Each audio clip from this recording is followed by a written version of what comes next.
Testing 1 2. Testing 1 2 3. Testing. Is anybody here? Good morning. Is this working? We on?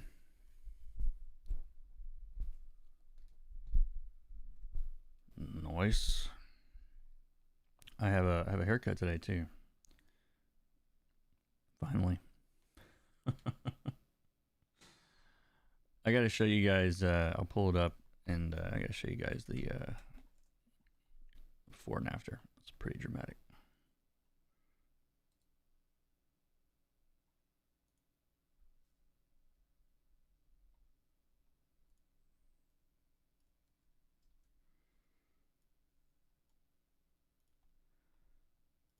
Okay, we good? We're live. Is everybody here?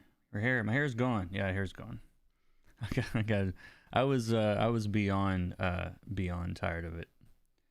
So so yeah, here is let me see. Can I pull this over? So here's the before. It's my friend Tiffany cutting my hair. It was a lot. And yeah, it was a lot. And then hold on, let me get this out of the way. And where's the next one? Here we go. Yeah. I feel like I lost 10 pounds. So there you go. I probably did lost 10 pounds. There was like a corgi's. Here we go. Yeah, there was like a corgi's worth of hair on the ground. It was pretty intense. Yeah, it was pretty intense. But yeah, I feel much better now. I'm glad y'all like the long hair. I didn't really care for it. I don't have the hairline for long hair. Yeah, not really an option for me.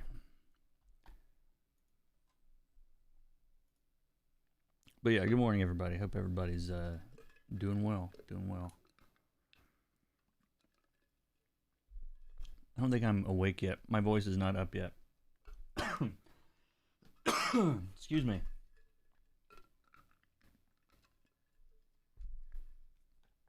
All right. So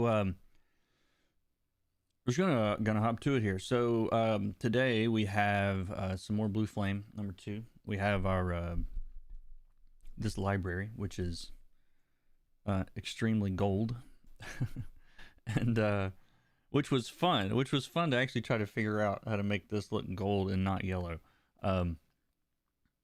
Gold does this thing where the more it reflects off itself, like the oranger it gets each time the light bounces. You can look up like photos of like gold bricks next to each other, and you'll see this. And so without that, it feels like yellow. And so that worked out. I was happy with how that turned out. And I've already set this scene up on the other page, and so hopefully this won't take very long to set up today. Let's make this reference.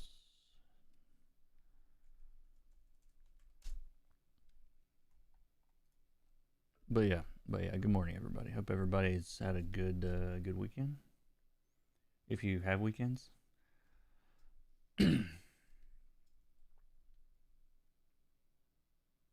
I did a lot of retail for the years, and so people would say, "Oh, have a good weekend." I'm like,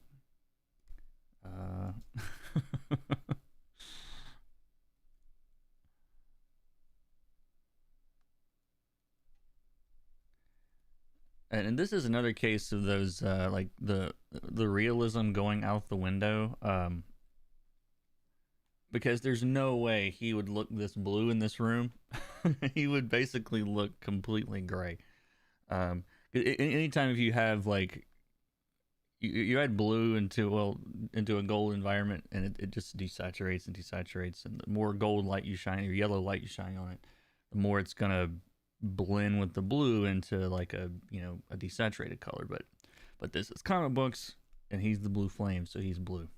There you go.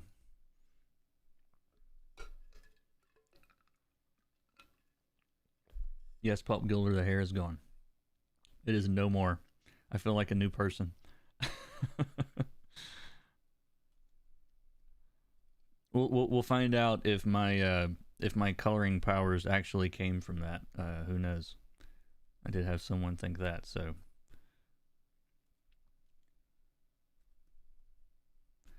guess we'll find out.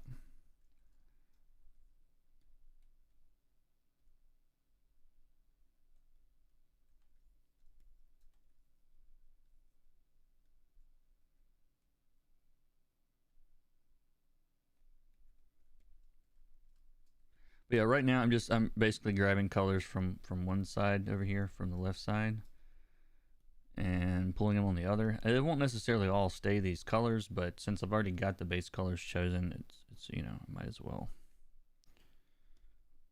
use them to get me into the ballpark here.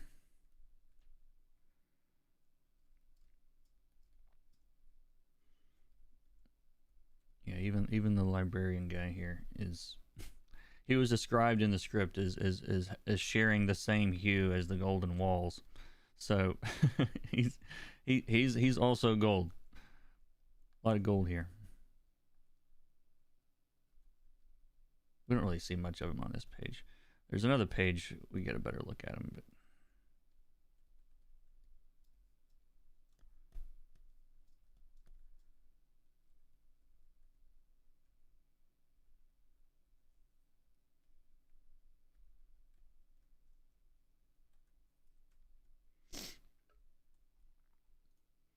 I want to start a practice shading for faces, but first I need to know how to draw a face. You can always download somebody else's face and try to color it, but yeah, sure, that too. It helps. The coloring powers are in the beard. Ah, okay. Well, I'm good then. It was just a minor trim on the beard, so hopefully I didn't lose any skills there.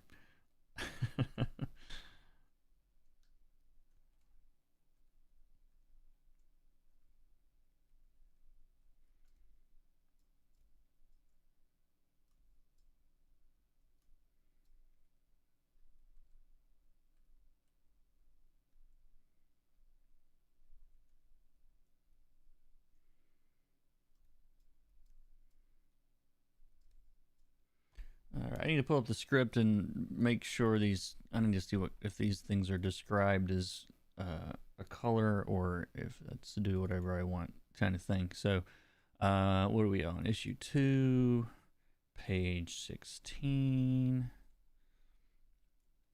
I've read the whole scripts through twice, but I don't remember all the little.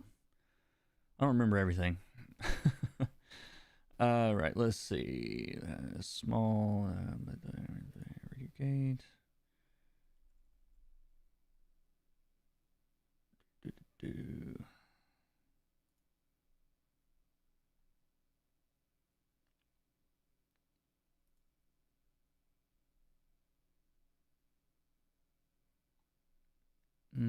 We can see that the disc is translucent. Interesting.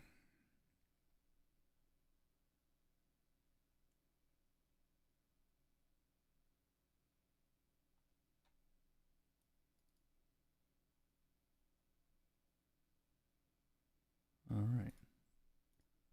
Well, there we go.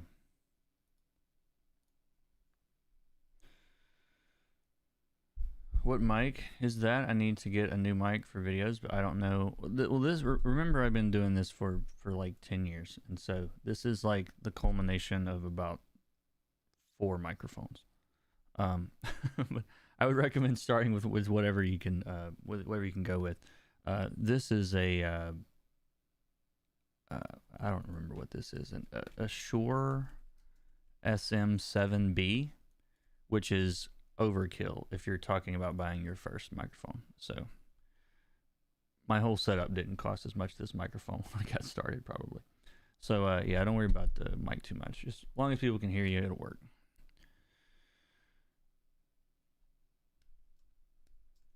All right, so let's see. Let me move this over here. So we can see, like, in this panel, like, he's got this airbrushing or this chalky stuff in the lines, which is telling me, like, he's kind of intending this to be like a reflected light off the ground. So we'll do like a real warm reflection off of the ground there. I think that will look cool. And see about the rest of this.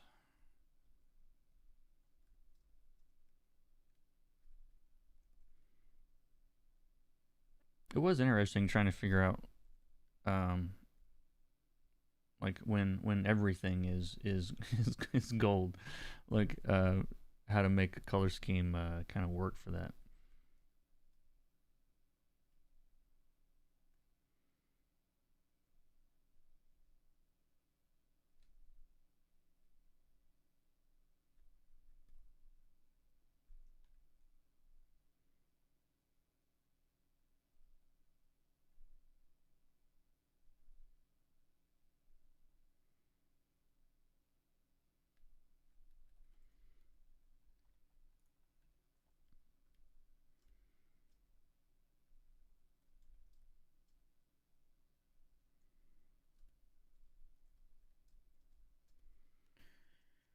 Okay, and I guess this can be pretty bright.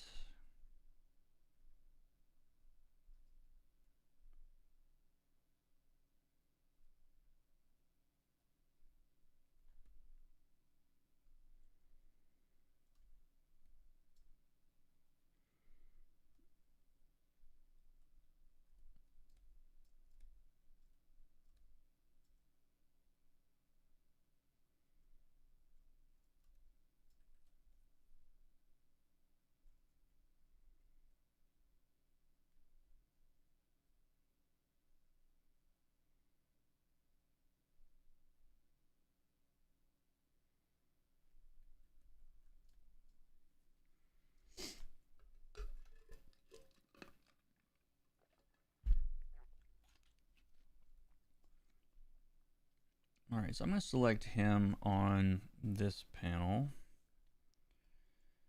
and not the other panels.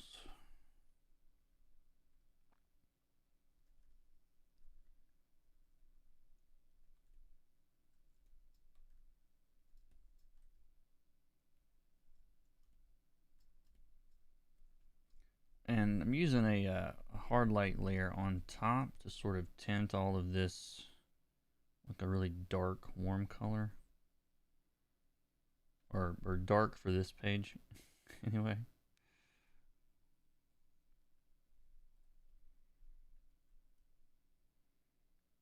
I'm turning it down on this blue though because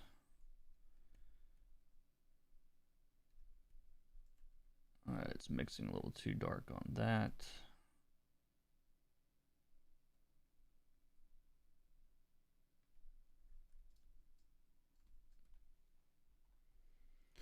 Monday surprise stream. Yeah, I didn't really plan this one. I've been out of town. I saw some friends. All of my vaxxed up friends. We finally got all vaccinated, and yeah, we're able to hang out for the first time in 15 months or something. Um, so that was fun. I was glad to get to do that.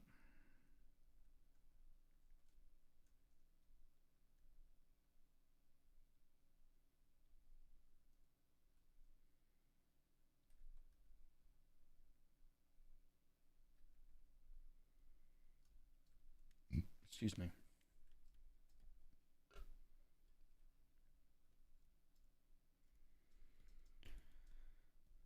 And I'm keeping the other page pulled up over here just to see. It's been a couple days since I've done this page, and so just to grab colors and see what I'm supposed to be doing. Because I can't remember what I do from one page to the next most of the time.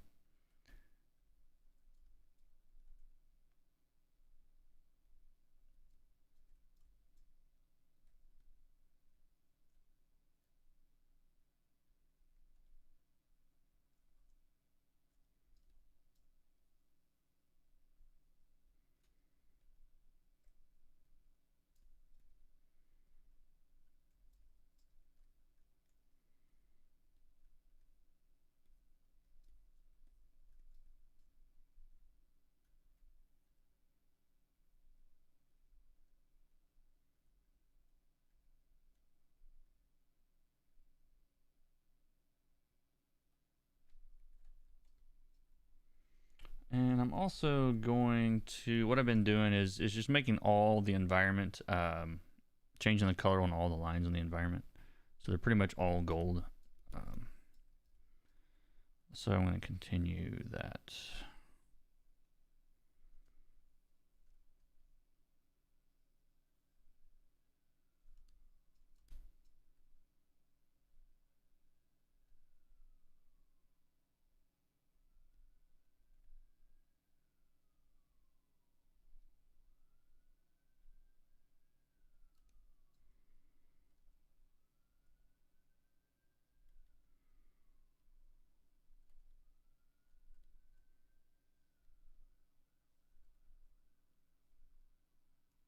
I hear a siren. They're coming to get me. Does the mic pick that up? It probably doesn't.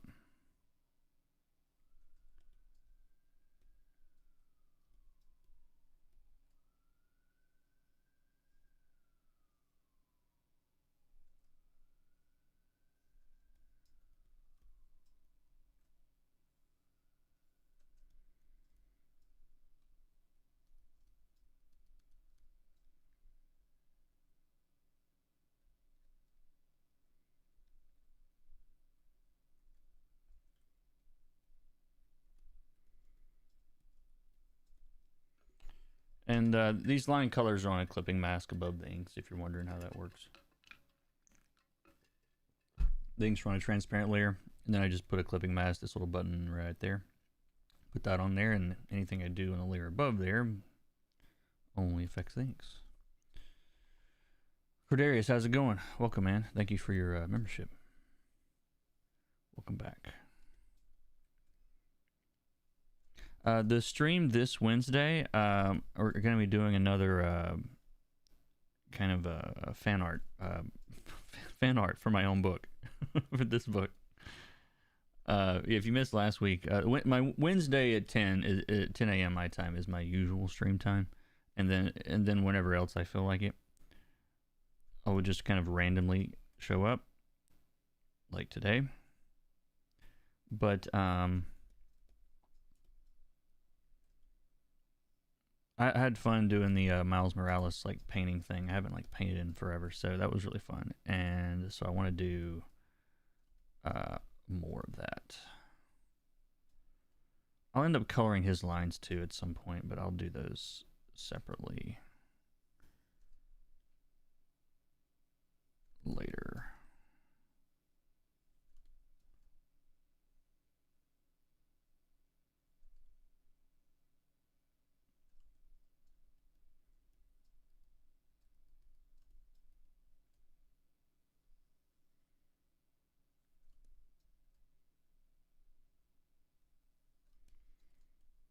But yeah, I've got a sketch laid out already, and I think I want to try to use a different app too, just at least to start off with.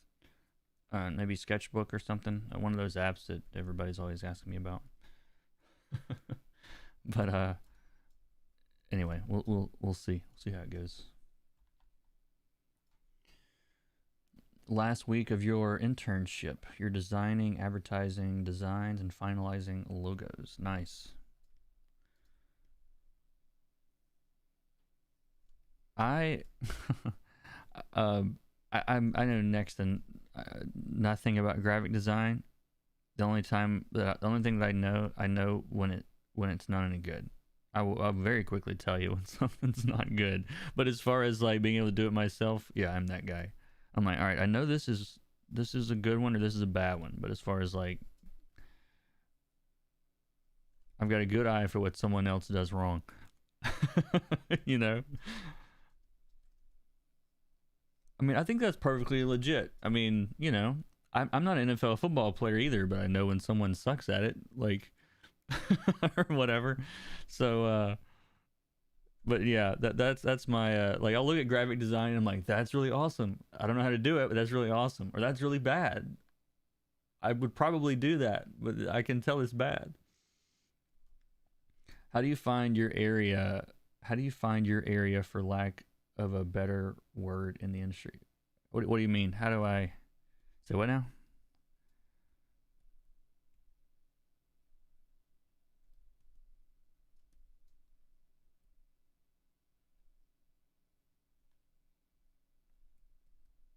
Sorry, I shouldn't quite understand the question.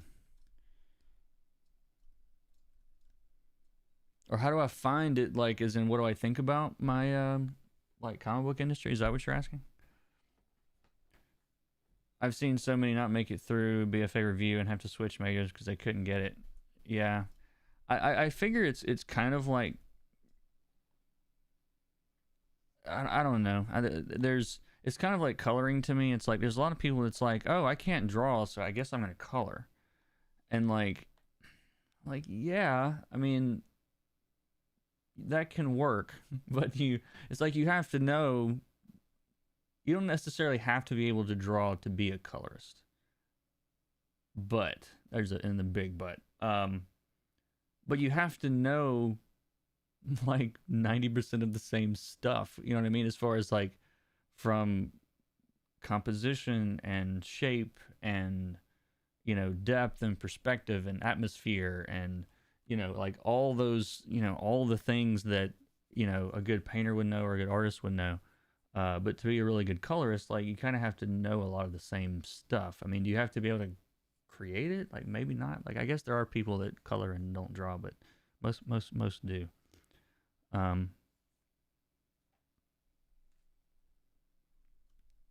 Like colorist or artist, etc.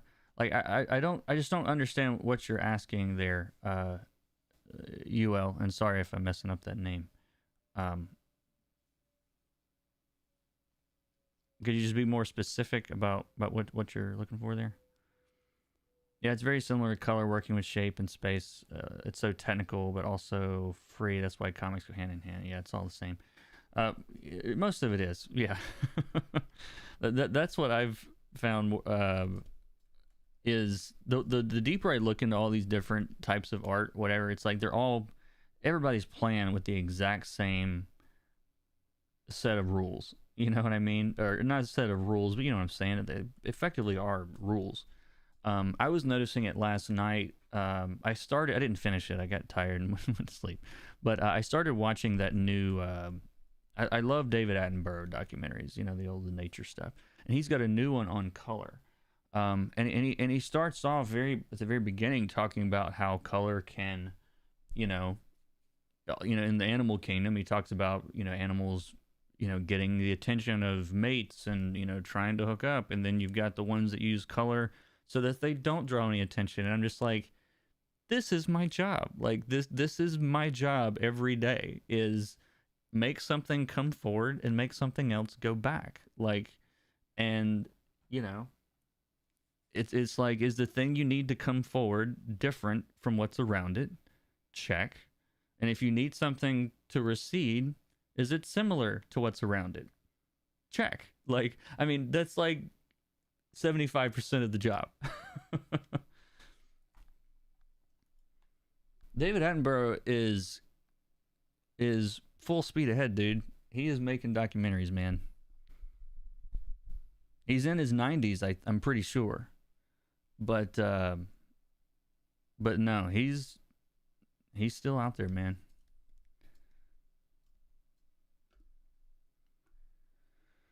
How do you always find the right color for shading on the face? Whenever I do, then the shade color comes out very orange or not quite right for me. I really don't know why.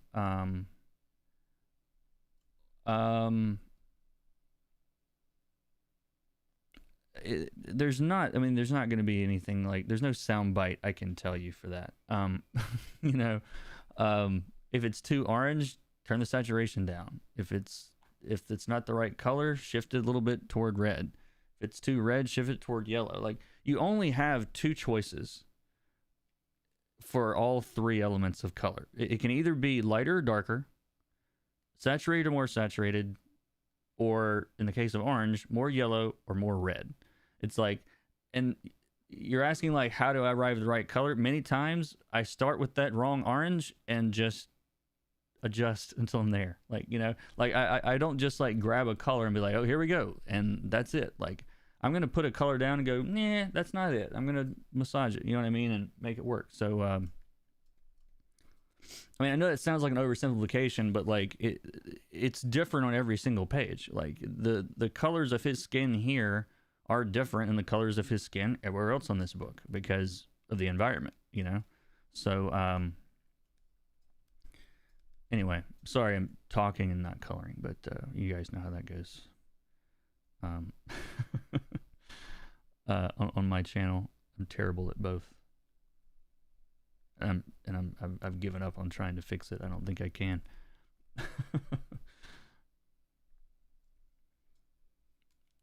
94. Yeah, David Attenborough is one of my heroes, man. Like I really appreciate what he has done. He's probably done as much for just getting people into the nature and animals and all that stuff than I would imagine just about anybody has. So yeah, I have a lot of appreciation for him.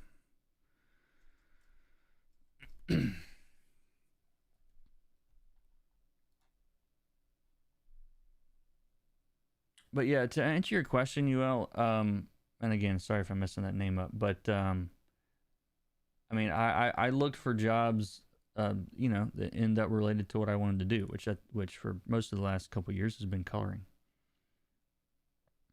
But yeah, if you want to color stuff. If you want to draw stuff. Like, you know, if you want to do both, do both. Doesn't really matter. All right, I'm gonna pull this other page over here just so I can remember. Whoops, so I can remember what I was doing on the other one. This one really shouldn't take that long, I don't think. Let me see, what is...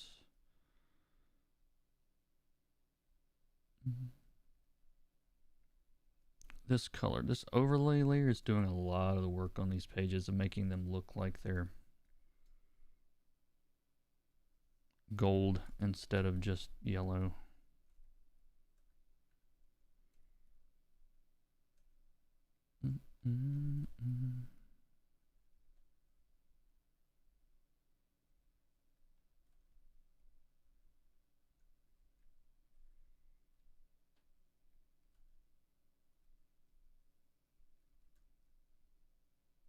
What is this? I don't want this. Go away.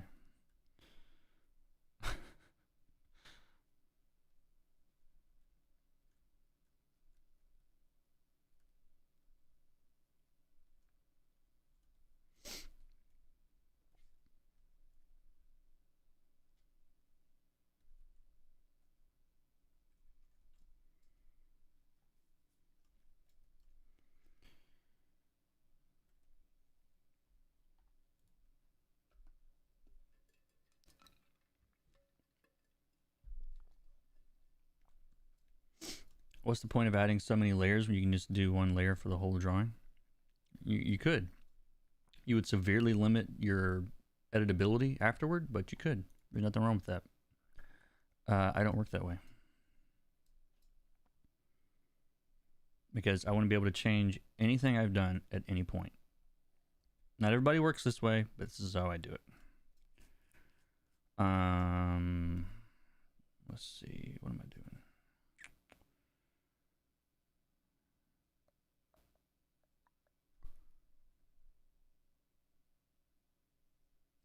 There are no rules for how many layers you have.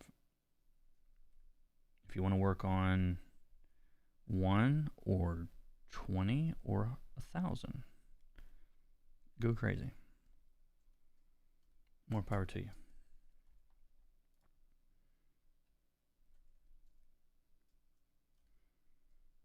There's plenty of pro colors that work on 1 layer, and there's a bunch that work on 100. So I'm actually probably somewhere in the middle.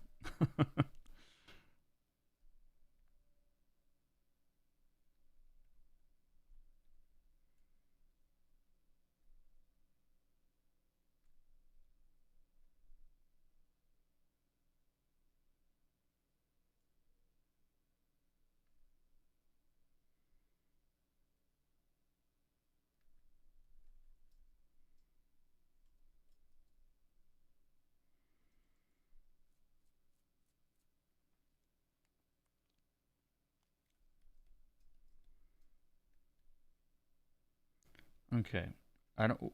What is this, and why? How do I get it to stop showing up? I don't even know what I'm clicking to do this. Is it one of these side buttons? No.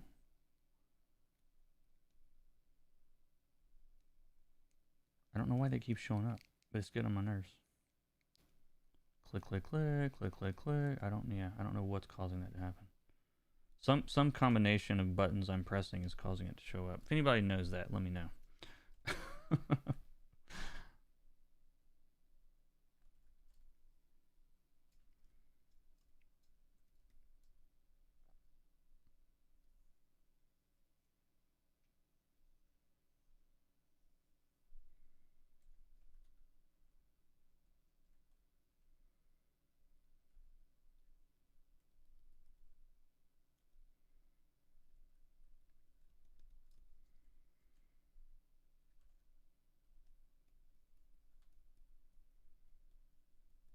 So he's kind of disappearing here, so I'm lightening all these lines. And I'll actually paint through him once I get to the end of this and make sure the background is the color it's going to be. I'm going to do that last.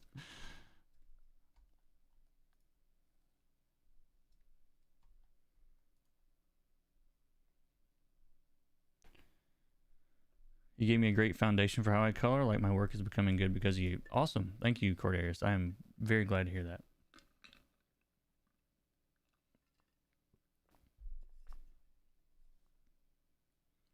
I have no idea what that wheel is. Yeah, I'm clicking. It's probably some combination of Alt or Shift or click or something, and I don't know.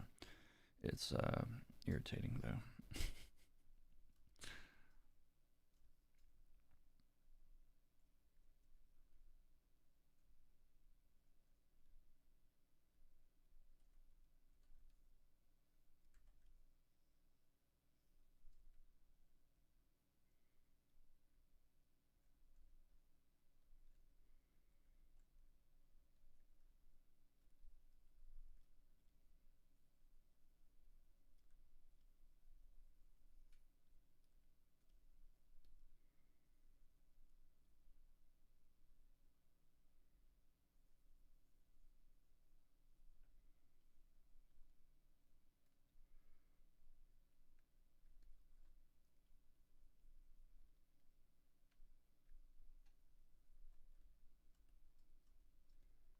Did I get a haircut? I got all of them cut. Yeah. There was I brought these pictures up earlier. I'll show you guys real quick. It was a lot. So we started there.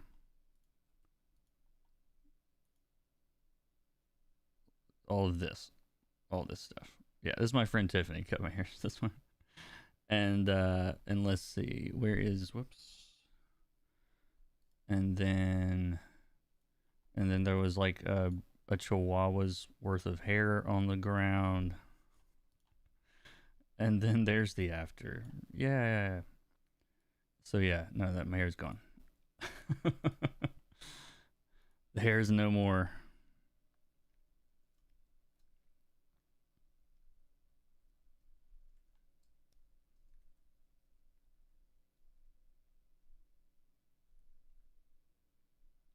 There it goes again. And I'm clicking stuff I don't mean to click. What's going on? If anybody feels like Googling how to disable the radio menu on a Wacom, I'd love you for it. I really would.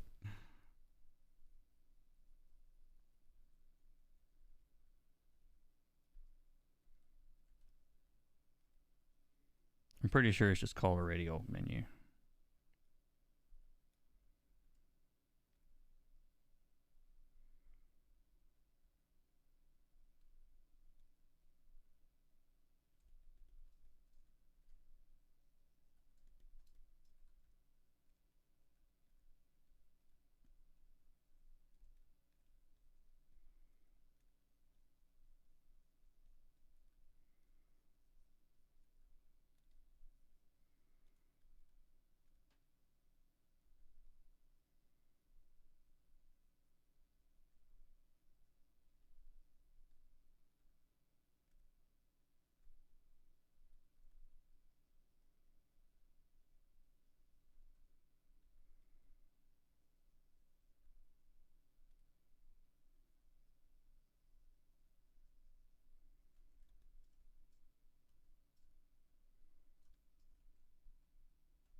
Excuse me. Are your flats and panels on the same layer, just broken up in shapes? No. Like, there he goes again. Now the panels are panels. They're just panels. This background and foreground layer, these are just like, they're just shortcut layers. I don't really use these that much, but if I want to, like, darken all the people, I'll just control click that layer or whatever. They're just additional selection layers, basically. But you don't even see them. The only base colors you're seeing are right here on the base layer. What are the beard plans? Do I need beard plans, Jason? Is this not satisfactory for you? No, the beard's gonna stay. It's not going anywhere. It won't get much. I don't let it get. It gets much longer than this, and I start kind of dialing it back a little bit, just because. And it starts getting kind of unwieldy. I don't want it to be like ZZ Top. So long press, right click to activate. That's what's doing it. Pen and they changed it. Pen and touch info. Pen and ink settings.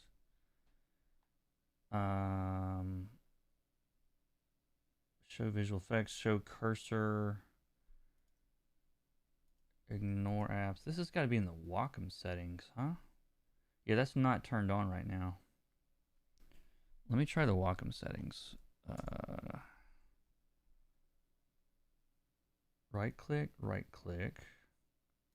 Eraser, calibrate.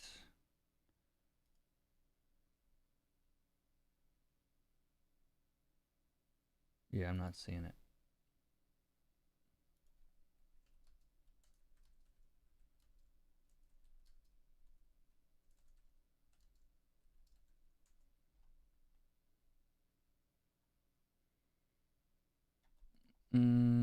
Yeah, it's like articles from 2015. It's all this stuff has changed.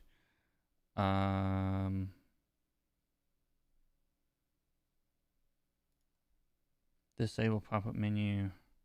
Yeah, like pen and touches. Yeah, that hasn't been a part of Windows in a while. Change your pen settings. How about that? No.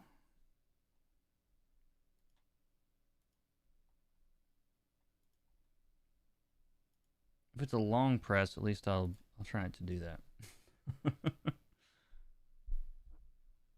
Yeah, I don't have anything else assigned to it. That's what's. Let me see. If I holding the button doesn't do it. That's not what's causing this. I bet if you hold, let me see, hold down Control and do it, hold down Alt and do it, hold down Shift and do it. I can't even make it do it until I don't want it to show up. Oh, I won't lose any sleep for it right now. There it goes again. What did I click? Boy, I hate stuff like this. It just irks me.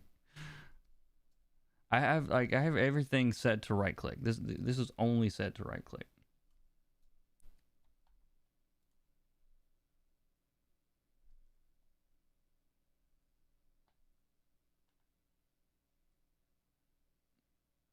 How do you hide all the layers? Alt click the visibility toggle. Or option. Alt or option.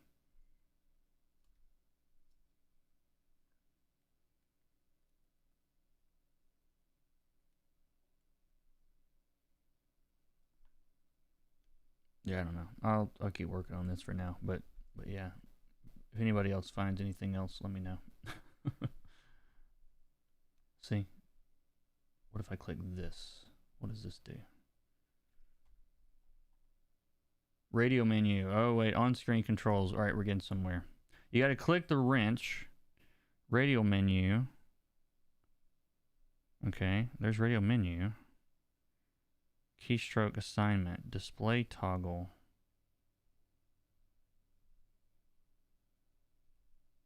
Delete. Can I just delete it? Yes. I never want to see it again. There we go. Maybe that did it. If it comes back, then I'll be out of ideas then.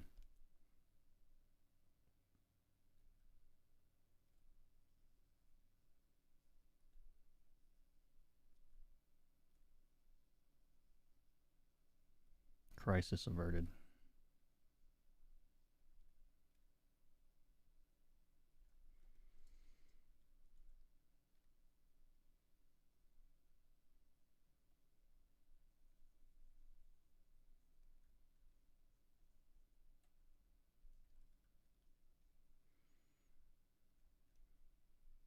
Oh, I'm really excited because uh this is extremely good timing. But so I for the third episode of Caveman Color Theory, I had intended on let me make this a shadow layer. I even said in the last episode, the next episode we're going to talk about patterns. And I've been working on it now for a couple months. And out of the blue, I get an email that says, "Hey, I came across YouTube channel and what? Let me not put words in his mouth. I ran across your coloring videos. They're great. If you ever want to have me on to talk shop or discuss technique or whatever, let me know. COVID has kept me from teaching, and I miss it. Signed, Dave McCaig." And if you don't know who Dave McCaig is, you probably haven't been watching my channel very long either, because I don't think there's a single colorist that I've probably referenced on my channel more than Dave. He's one of my heroes. He's a mentor, and he doesn't know it. But Dave has colored like 1,200 books. He's a Hall of Famer. You know what I mean? Like he's an old-timer. And so yeah, we're doing something with Dave McCaig soon, and I'm really excited about it. He knows now. I don't know, what does that mean? Dave from Gutter Zombie. Yeah, that Dave. Dave's been around a long time. Oh, now he knows. Well, I don't know if he knows or not. He'll find out. But no, we've met a couple times, like at shows here and there, and we had dinner with a bunch of other colorists one time. But I'm not like super friendly with him or anything. I don't really know him that well. But it was, but yeah, I thought that was pretty awesome. I was like, my wife knew his name. My wife doesn't know anybody's name. She's like, "Oh, I've heard you talk about him." I'm like, "Yeah." And so yeah, I'm really looking forward to learning and picking his brain and seeing what we find to talk about. But what was most interesting about it is when I asked him, I was like, "Dude, anything you want to talk about? Anything interesting to you that you think it would be interesting to, like, you know, basically whatever you want, we can talk about." And he mentions, and I don't have the name in front of me, but he mentioned a system, and he wanted to talk about patterns. And I'm like, okay, well, that works out. Because I've been working on patterns for a while. So anyway, I thought that was just perfect timing, basically. So I'm really looking forward to that.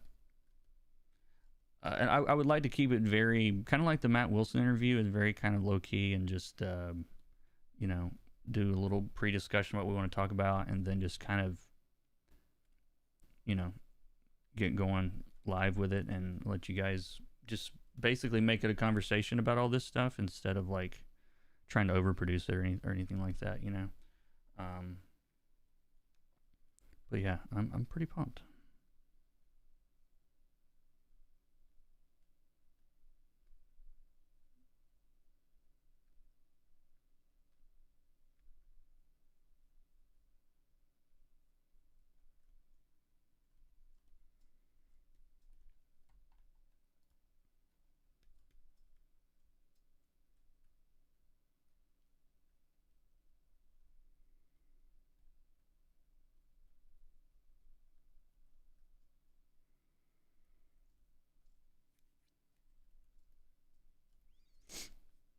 Excuse me.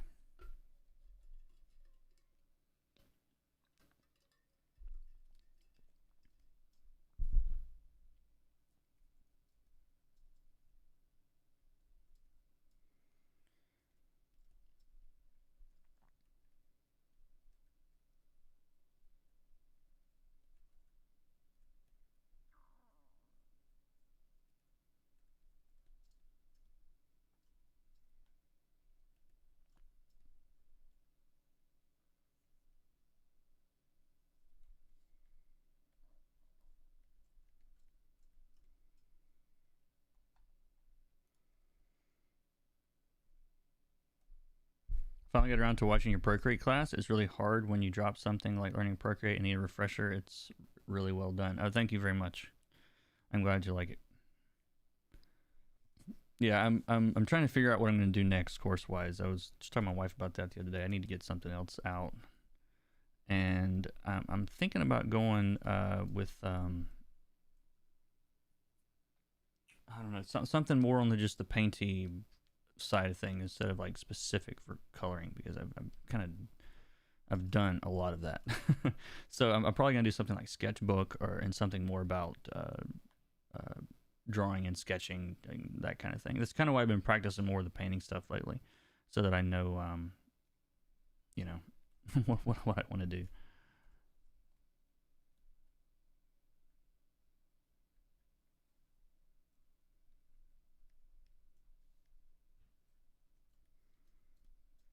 And I'm kind of jumping all over this piece, but it's just how I work sometimes.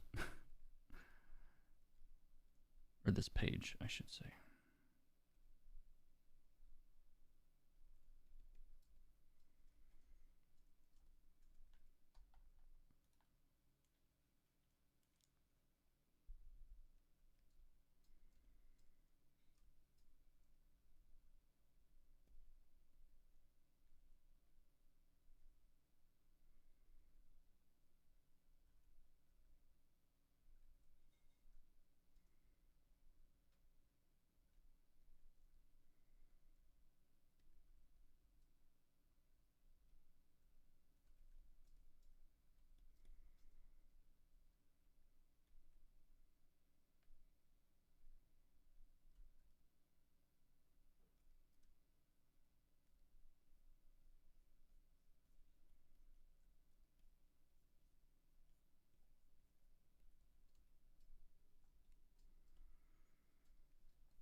I have both PS classes and Clips classes. I will say there are not enough instructors really tearing into Clip the same way as PS. Yeah, I think it's an in-depth app, you know, and it's like everybody. It's kind of like Photoshop in that way. It's like you could go watch 10 like photo editors tell you how to like adjust levels in a thing, and they're gonna do it like 10 different ways. And Clip's kind of the same way. Like it's an app that just has a lot of options, and so like I guess it depends on what people are looking for. Like I would prefer when I'm and this is just me, and maybe you guys think about this differently than I do, but I would much rather have something targeted and, you know, sort of specific. Like even if I don't need to learn everything the app does. I need to know how to do what I want to do. You know?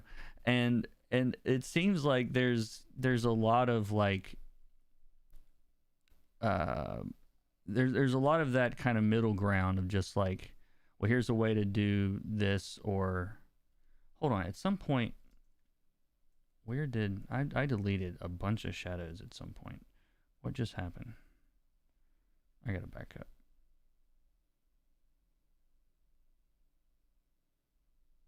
Because I did shadows on his face, right? There they are.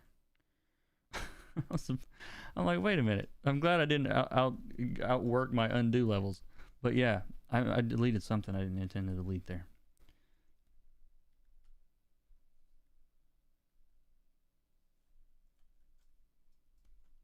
Oh well, it's better now.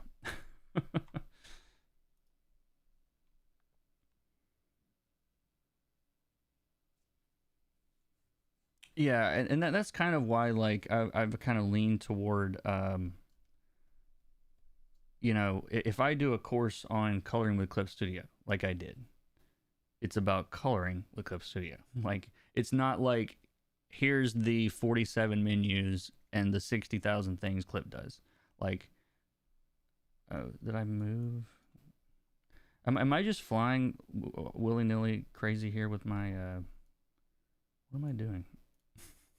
I don't know what's going on. But yeah, I talk about all the. I mean, I go really in depth into all the tools that I use. You know, and so many of the courses and stuff that I've seen, it's like they'll either waste a tremendous amount of time on things that have no bearing on what I want to know, um, or they're just too broad. And I've had pretty good luck with just you know, being basically just specific to my process, you know, and not claiming that it's, you know, uh, the best way or the only way or whatever. Maybe I'll say I think it's the best way, but it's definitely not like the only way to do things and you know that kind of thing. But I don't know. I mean, everybody's got, I guess, a different, you know, list of things they want for that kind of stuff.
This is a Cintiq 16 Pro.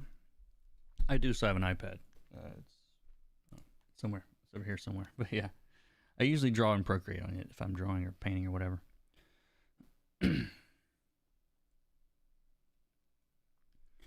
You definitely get right into actual theory compared to hours of showing me the tools. Even your PS classes were like that. Yeah, I really don't like classes that like. And actually, I came across a what do you call it? It was a Skillshare class, I think, on Premiere, and I've been editing for a long time, but I'm not like slick with Premiere. Like actual video editors would probably laugh at like my process. Like it's not. I mean, it's efficient for me, but like you know, I'm not like as slick with it as I am with even this stuff. It's like I know what I know, and that's about it. Um, but but this one class that I went to, they had like it was effectively like a how would I describe it? Like they basically had like a quick start, I think they called it, where it was like here's how you know literally make cuts. Here's how you remove sections. You know, here's how you adjust. Like it was like enough to get you started on something immediately. Like within 10 or 15 minutes, you knew enough to like get going. And there were two or three lessons like that, and then it kind of started. It's like, okay, let's go back and dig into some of these tools a little bit more, and that was actually really useful. And so, but yeah, I try to with the courses, I try to just kind of jump right into them, and um, I think it works better that way, personally.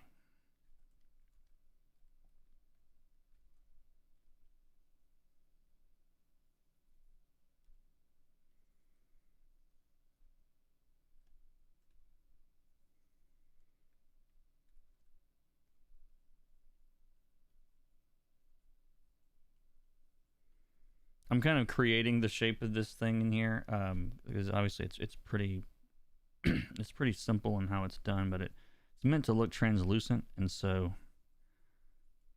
I'm trying. I'm not saying I'm the greatest at this.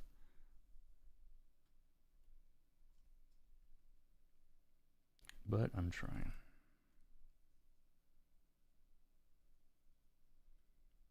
This needs to be.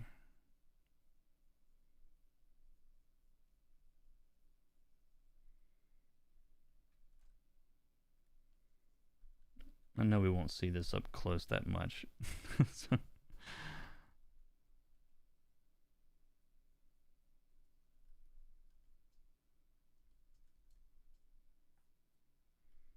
And I'll probably change the color of the lines to.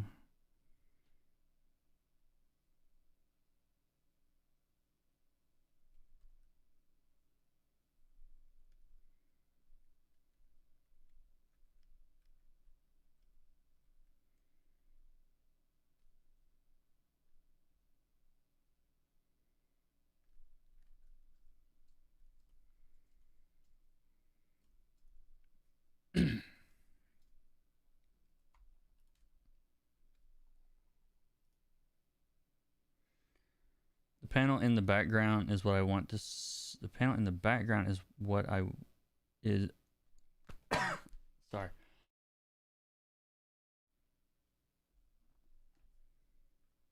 The panel in the background, I want to see a close up. It looks amazing. The panel in the background. What do you mean?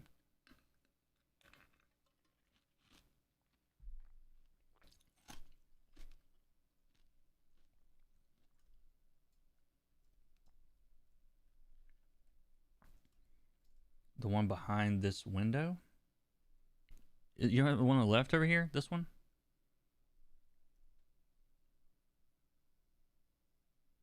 Oh, the other page. Oh, okay, yeah.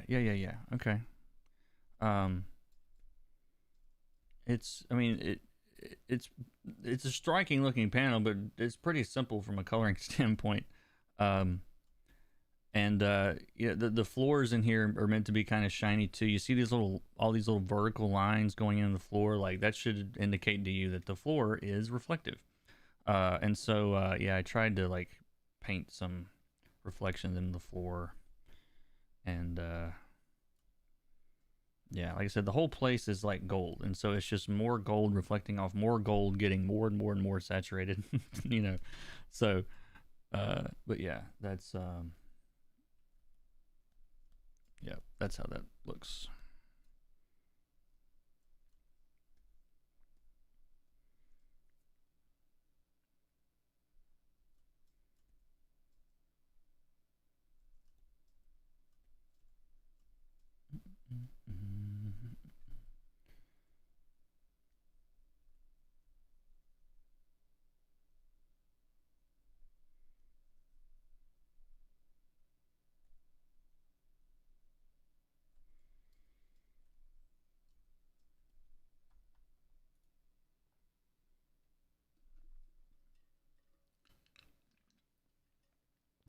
Appreciate it. Thanks a lot.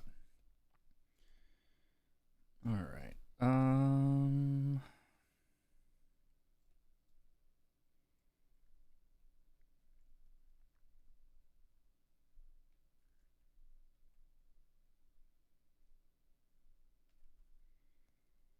Yeah, I actually looked up some a couple of months back. I looked up some reflection, or I looked up some. Let me see. I don't have what I would describe to be a photographic memory, because I don't. But when it comes to like remembering images, I I it's like it's a mutant power I have of like remembering specific colors, and I don't know, but with certain things, like I have a tendency to be able to remember stuff from a long time ago. And I remember looking up, this is not it, $30,000. Anyway, but this is I like the zoom up. Thanks website. This is a great zoom button here. But anyway, let me just shift. There we go. But you see how like the variance of color here. If I copy this and paste it, what makes gold look like gold is this range of like, we got these really bright yellows. We've got these, there's some deeper saturated yellows. And then when it starts reflecting off itself in the shadows, it gets even more saturated and more saturated and into these little tight crevices where the light bounces a lot. And this is all really reflective, so the light's bouncing a tremendous amount. I mean, you can see reflections in the side. Like, you can see the reflection of this here if you're looking for it. The reflection of this line, you can see it going this way. The reflection of this dark seam, you can see here. So this stuff is really, really reflective. And so when you have yellow and orange lights bouncing off each other, they just, in the shadows, they tend to get more and more and more saturated as they get darker. So gold has, I mean, it's a unique property of gold. I mean, it's probably why it's gold. I mean, the rest of the rocks coming out of the ground don't look like that. But no, I was thinking about that picture when I did this scene over here.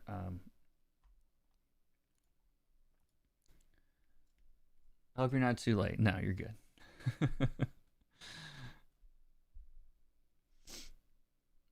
Anyway, let's color these dudes some more.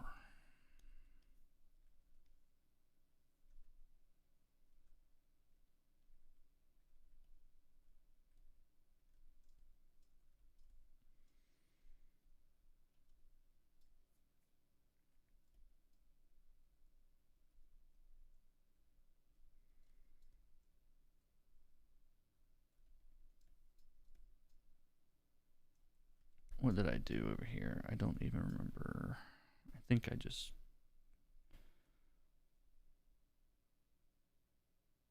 Yeah, it's a hard light layer. Shocker.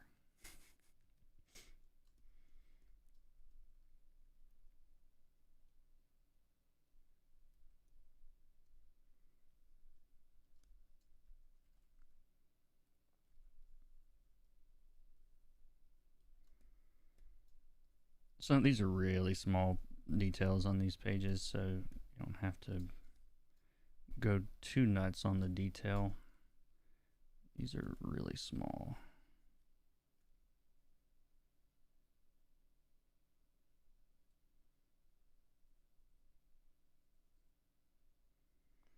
I think the term, I learned a new term watching Corridor Crew, they've just mastered YouTube. I kind of hate them, but no, I'm a huge fan of their channel because whatever the formula is for YouTube, they've got it. But they were doing one of those artists react to like bad CGI or whatever. Like, if you guys ever see that, YouTube probably recommends them. They recommend it to everybody. It seems, I think it seems like it. But if you get a chance to watch their videos, like, you'll learn so much about color and or lighting, more specifically, some more than color, I would say. But they did a video on something the other day I was watching, and they used the term light wrapped, as in, which was basically it was a scene where there was a lot of bright things, and to simulate all the bright things, they just had bright lights everywhere, and everything is wrapped in that light. And it's a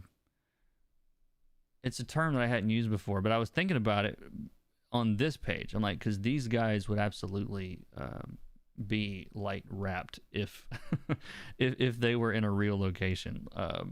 They would literally just be bombarded with gold. It was the volcano one. Yeah, it was. It was really recent. But But no, I love their channel. I pick up all kinds of tricks from them sometimes. Not every video, is like that, of course, where you're gonna like learn something about light or color or whatever. But they've got a lot of videos that are helpful about that kind of stuff.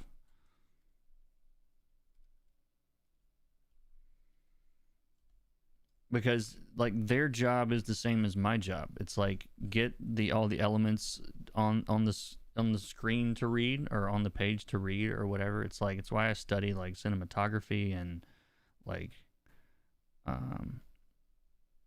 all that stuff. It's all the same stuff. It's literally all the same stuff.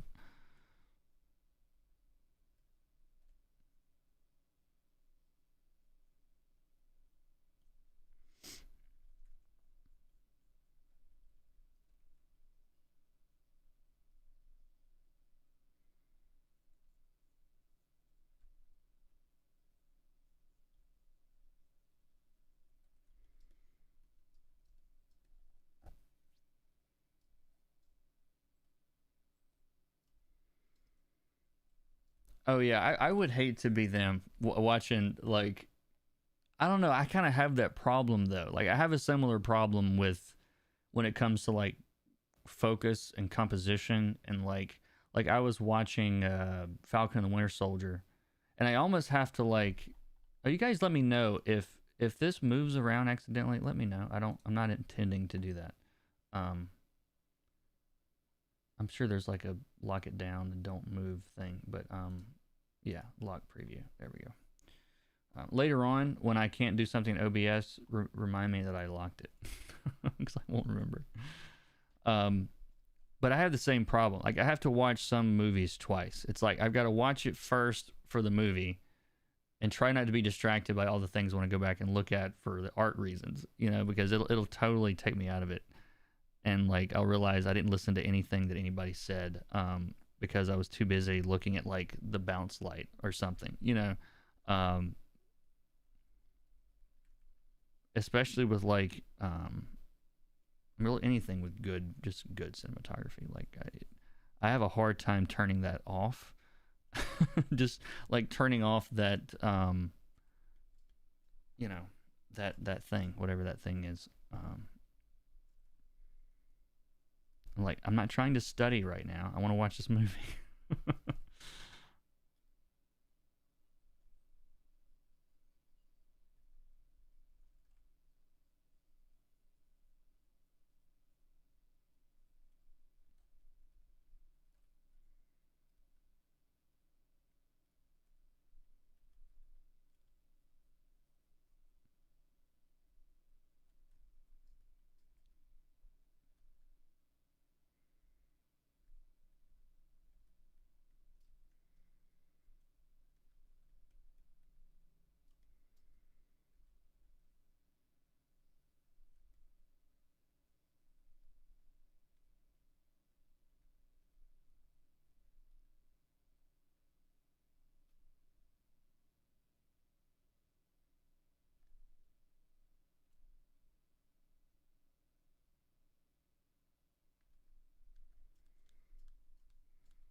But yeah, I've since last stream, I went into a restaurant for the first time in 15 months. And yeah, I'm pretty sure I'm sort of like I was a little freaked out.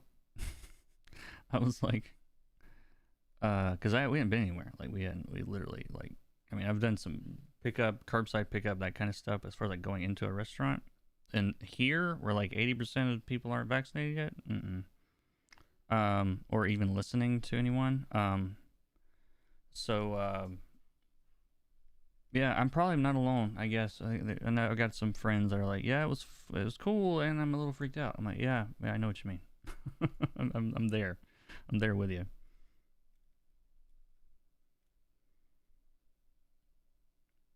I'll get over it eventually, hopefully.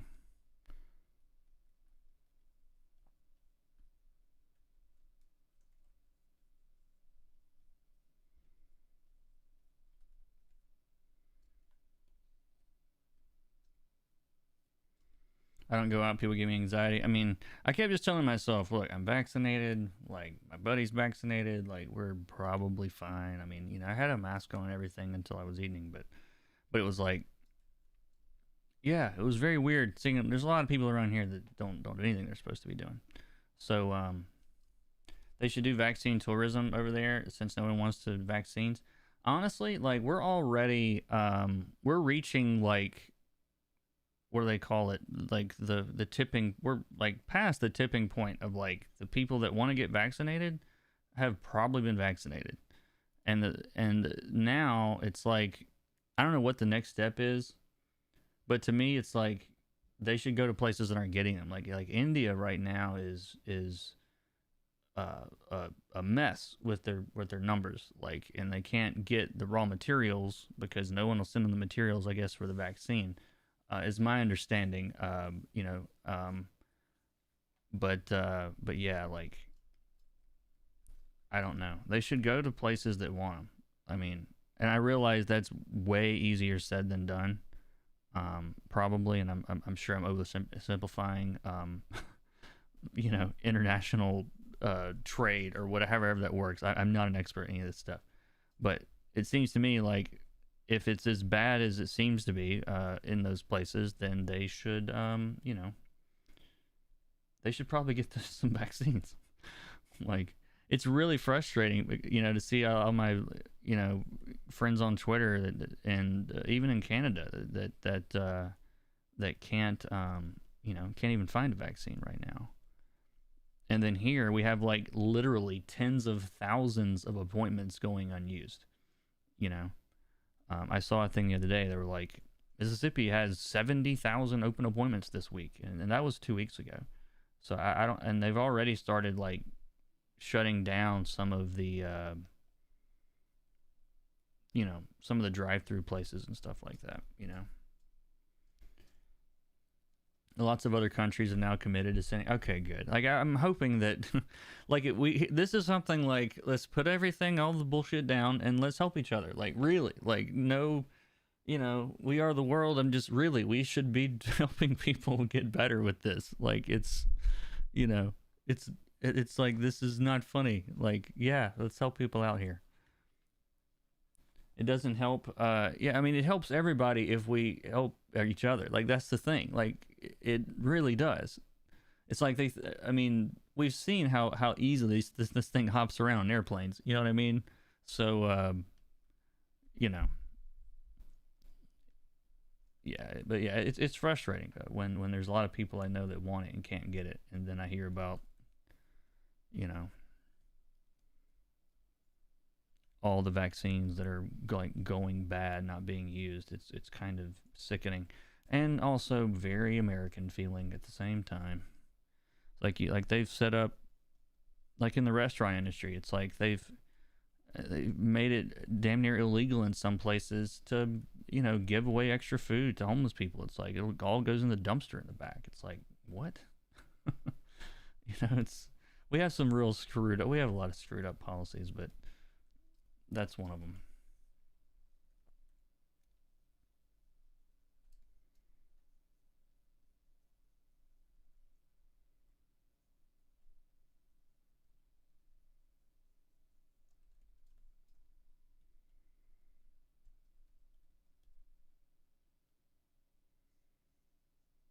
But yeah, to me, like that shouldn't even be like a hard decision. You know what I mean? Like I don't know.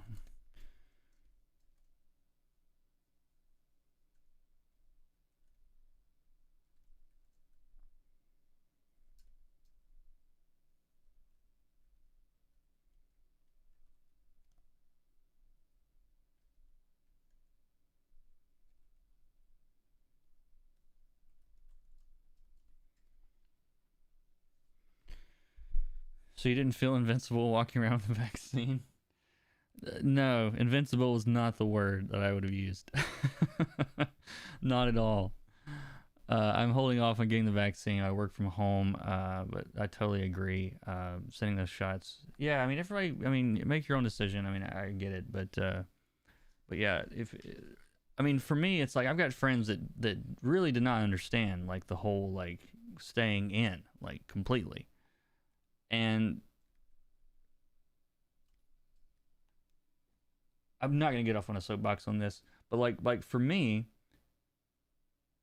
I work from home. I can have my groceries delivered. Like, not everyone can do that. I realize that's a privileged position to be in. Very, very privileged position to be in. I'm aware of that. And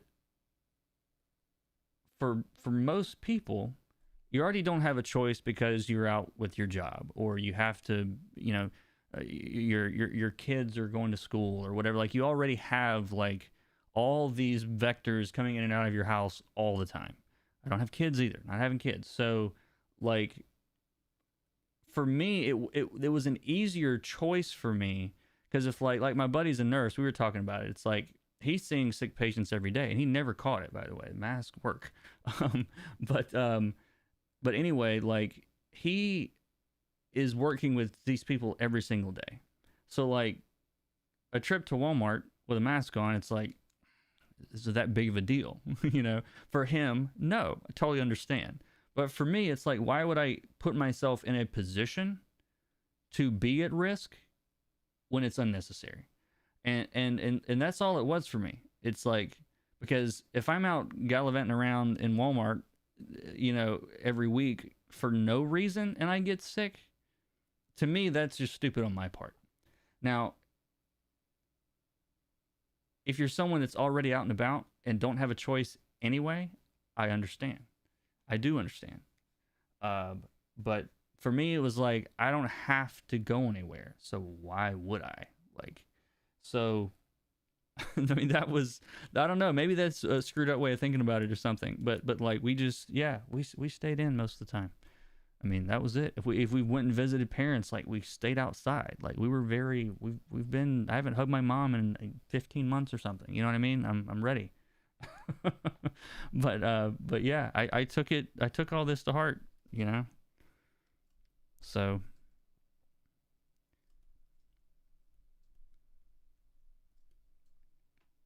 But again, not everybody has those opportunities, and I'm aware of that. I'm fully conscious of all of that. So. Oh, I didn't color his hands.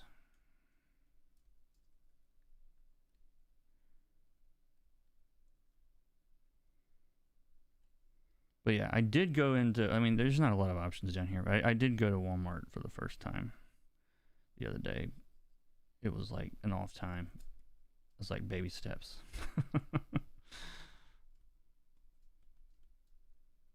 Like the first place my buddy and I were going to eat, it was this little Chinese place. And I'm like, this place is too small. Like, look, can we go somewhere with more air movement? Like, I wasn't quite ready for that yet.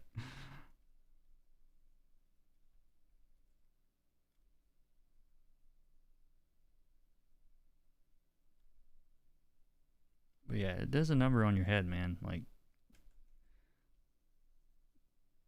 I felt like I needed some in between before we just start hanging out with everybody. Like, it's like I need like some training wheels.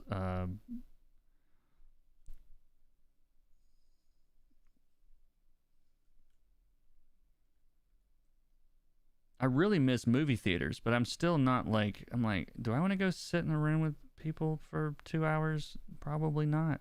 I don't think I do. Not quite yet. No movie is that important. I mean, it's definitely, Godzilla is definitely not that important. I don't know if anything else. I mean, even that I'm not that interested in seeing. But yeah, there's just not, there's nothing that important at the theater. Is there anything you might be excited to go out to again? I really miss movies, but I'm not quite ready for that yet. But we've got a new aquarium down here that has been up for a while now, and I've never been. I love aquariums and zoos and stuff like that. I'm into animals and whatnot. I never really grew out of all that. and Demon Slayer. Like, is that good? Like, I have some friends tell me that they were going to see it. I don't know. Do I need to know anything about that? I don't. I don't know if it was like based on something that I need to go watch first or what. Like, I'm kind of out of. I don't know what's going on with that. I'm out of the loop. So this the box is gold too. There's a lot of gold here, guys. So I'm trying, like, all this gold is reflecting off of his hand here, off the box and off everything else. So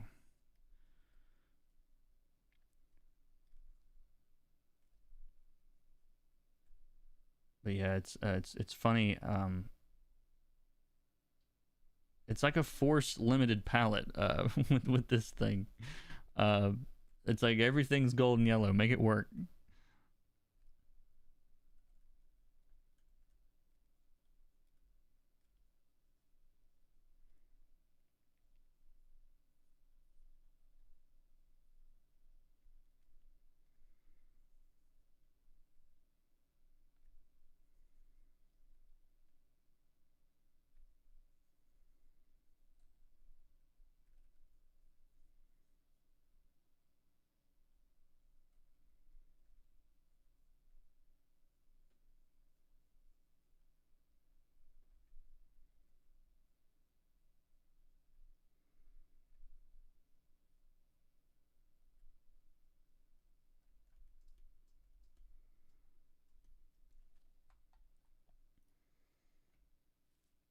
You like watching stuff at home? Yeah, I do too. I mean, I got the big TV and the sound and all that stuff. Like, I've always, Best Buy ruined me years ago on nice AV stuff. So I've always had a nice home theater stuff.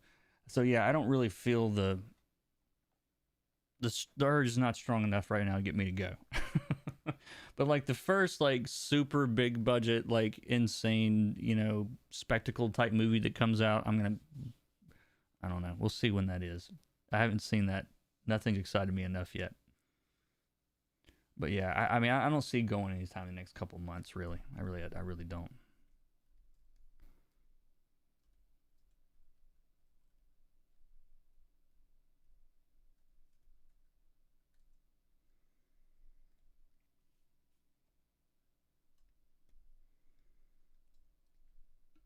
Black Widow in July. Nah, I don't think I'll be ready for Black Widow in July.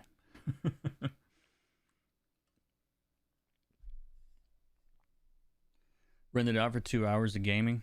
I've thought about doing that.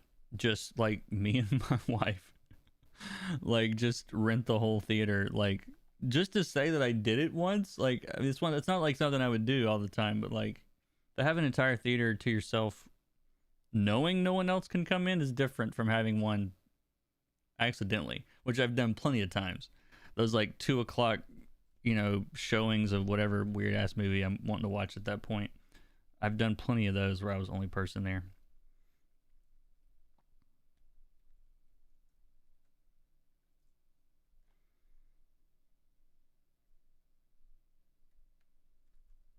By the way, if you guys have questions about any of these coloring, anything having to do with color, feel free to ask. I'm kind of in the zone right now.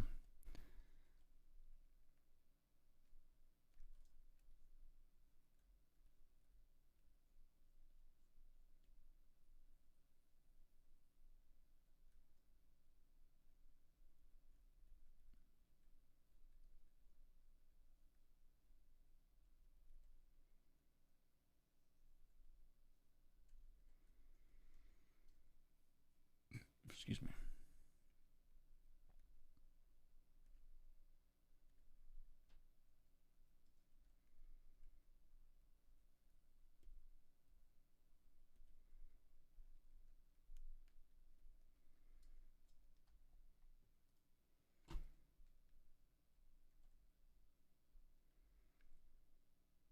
Yeah, I hope that Black Widow movie is good.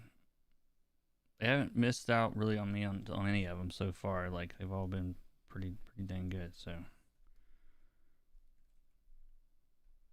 I expect more of the same.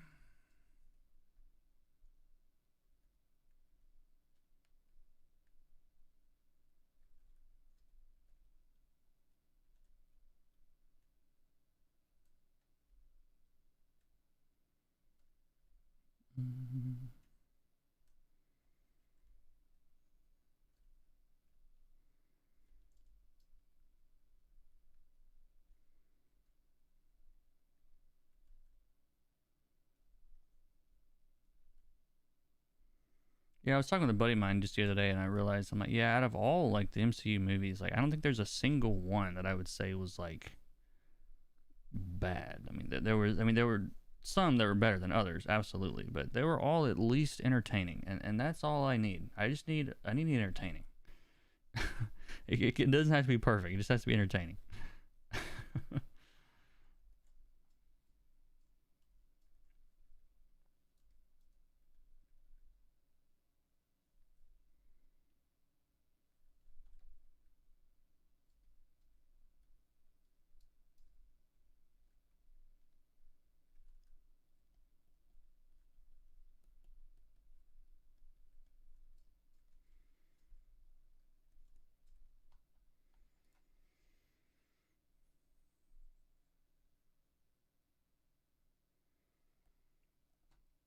There are bigger names that deserve films first. I mean, maybe so in the big picture, but like as far as being introduced as a female character in that universe, like yeah, she needs a movie. But yeah, all those other people are not haven't even been introduced. you know, so like I can kind of see like by introducing her, in one of the other movies or in many of the other movies first, the audience knows her, and it's a safer bet for them to make. But like they tried Elektra already. Like it didn't go well. So like there's already like a bad taste for a lot of the public. I like Elektra and Daredevil and all that stuff. I do. I'd love to see like a real legit cool movie. But they're gonna spend like $1 jillion on this movie. They're gonna go with something that's damn near a sure bet. Thor 2, Thor the Dark World, is that the Dark World? Yeah. That one probably was one of the weaker ones, but it was still fun. Like I still had a good time with it. Um, I enjoyed it.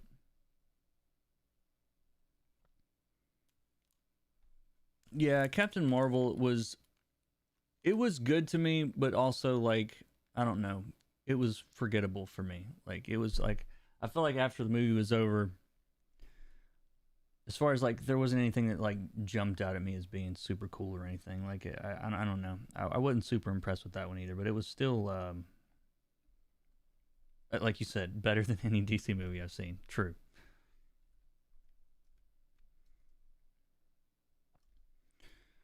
Eternals, Celestials. Yeah, like I'm kind of like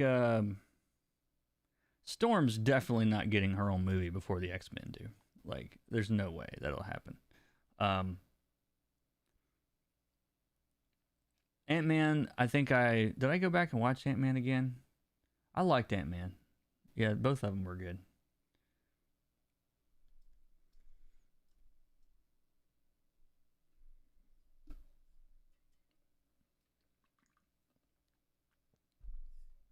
Yeah, Ragnarok's one of my favorites. I think that's like one of everybody's favorites. That's one of the better ones. Um, and then yeah, the TV shows have been really good. But no, I knew as soon as they like, I know as soon as Guardians, I saw that trailer for Guardians, and I think Facebook reminded me, and I don't go to Facebook anymore because I really don't like it. I go there to post often enough to keep my Oculus headset working, apparently, um, which is which is BS too. But that's a whole other story. Um, but anyway, the what were we talking about? My thought just flew out of my head. Whatever I was trying to say there. Um, oh yeah, but when I saw but there was a memory that came up, and it said if Guardians works, like we're gonna have Disney movies until we're dead of like every character you can imagine, because like that was a group that like nobody knew. I mean, sure they had their little cult following, I guess, people that knew who they were, but like the vast majority of the world had no clue who the Guardians of the Galaxy were. And for it to explode like it did, and it was one of the better better sets of movies. I knew then. I'm like, okay, we're gonna get these forever because they have 100 years of history basically now, and a jillion characters. So Suicide Squad looks awesome. The new one. I hope it's good. Um, I don't have high hopes for Eternals. Like I don't like to me. I know I've talked about this before on griped about this plenty of times, I'm sure, but like I don't I don't the more cosmic it gets, the less interesting. The less interesting, interested, however you want to put it. Both I am. It's why I can't really get into DC comics that much. I mean, even outside of like Batman, I'll read some Batman every now and then. But like, it's all too much for me. Like I can't relate to a guy that can like throw the moon or whatever. Like, I mean, you know, um, so I don't know. I don't need to relate to every character, but like it just feels more, and well, the more removed it is from reality, the more it feels removed from reality. Like I can understand like a guy that sticks to the wall and punches people, like okay, like that. I mean, it's not any less more grounded, I guess, but like it makes sense. I can imagine somebody climbing on the wall. But when they get into like the God world, the one above all, and the eternal cosmic, these people created the very atoms of the. I'm just like, like, you know, I don't know, underused character you would like to see. I want like, you know what? Here's what I want to do. I want someone to make like a dirty, grimy New Orleans Gambit movie. That's what I want, and I want like a good Gambit. I don't care who plays him. Find somebody that looks like him that can not screw up the accent horribly, and have him thieving around New Orleans, man. Like that would be so cool. Like it would be really cool. I was actually thinking. I watched that movie that Netflix recommended. Sorry, this page is coming together very slowly today. Um, what's the guy? I watched that Synchronic, I think was the name of the movie, and I think even that guy could maybe, I don't know if he does accents. Jamie Dornan. What is that? The 50 Shades dude. I'm like, that one was set in New Orleans. I'm like, he could play Gambit. I don't know. He didn't have the accent or anything, but I don't know. It was a pretty decent movie. Like for like an indie movie, like I was impressed with it.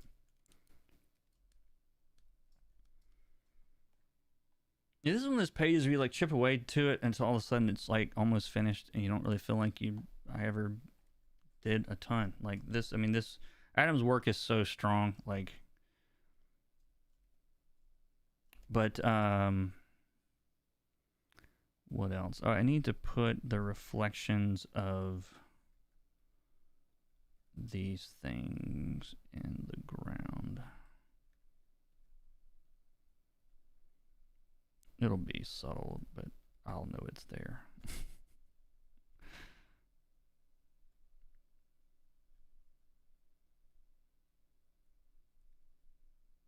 I'm doing the reflections of the circles in the ground. That's what I'm trying to do here.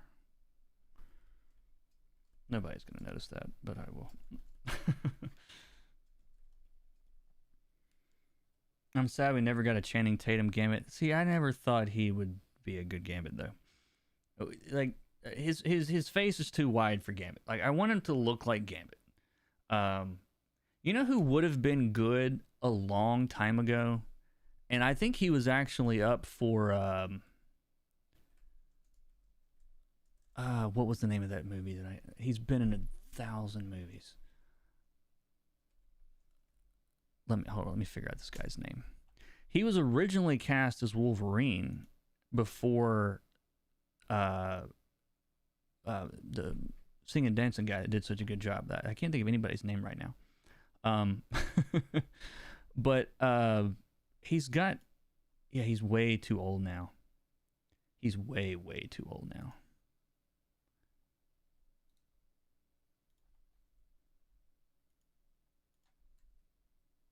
That guy.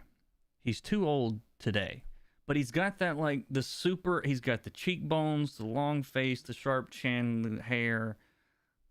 He would have been good, 30 years ago for Gambit.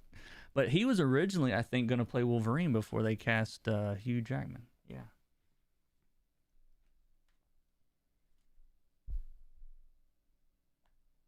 Jean-Claude Van Damme. That would be an entertaining Gambit movie. I don't know if it would be good.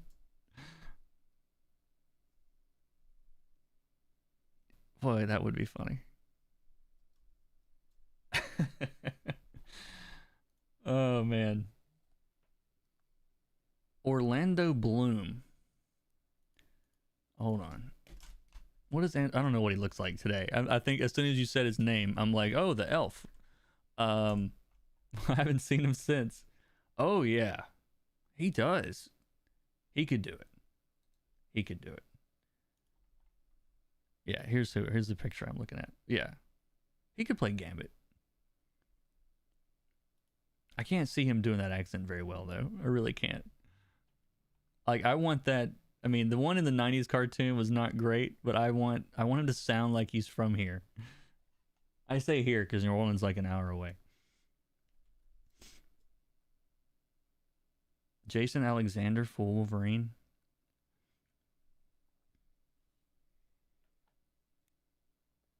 He'd have to. What's funny is he's got the face for it. Like I think he'd have to lose some weight, but like an older Wolverine, he could actually pull it off. William Feitner, yeah, I don't know. That's one of those guys that everybody knows and nobody knows his name. All right, how am I doing on time? I need to stretch, and then I'm going to do another page. I got more work to do today, and this is a very different page. Let's see, what do we have next? Yeah, we're totally different tone here for the next couple, but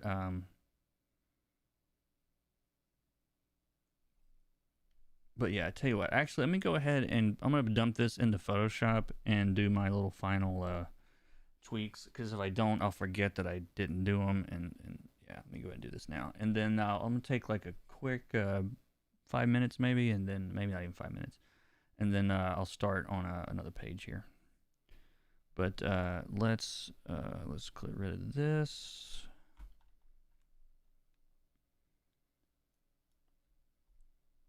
And let's drag this into Photoshop.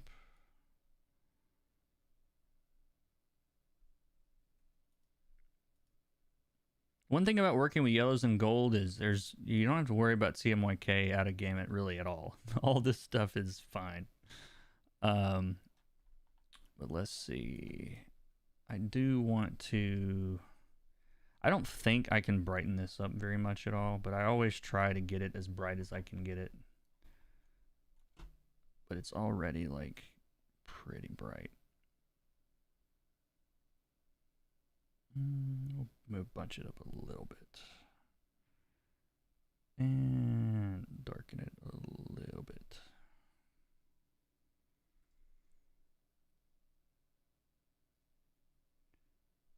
I do think I want to, where he's fading out, I want to,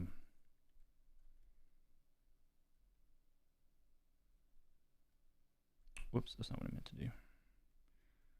I want to change the color of those lines a little bit further up. Whoops, here.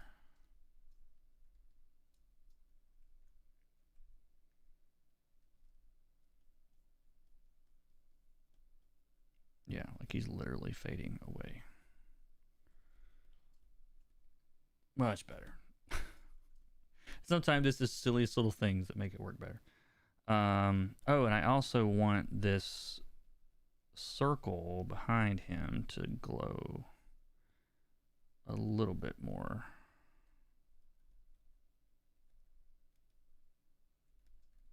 There, like we can see through him.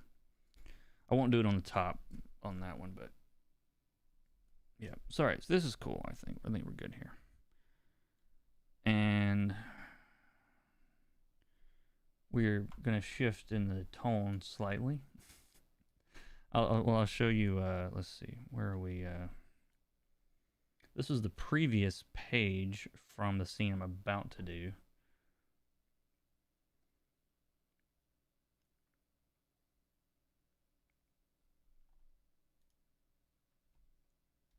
And then the new page we're about to do. Already got started on that blue flame art thing? No, that's going to be Wednesday. That one's already scheduled. It should already be scheduled. Oh my god, I just realized you're the colorist on the horror series Glitter Bomb. Yeah, that was me. Glitter Bomb was, I really liked that series. Here's what my flats look like when they come in, which I'm going to immediately ignore. They're not at all what this is going to look like.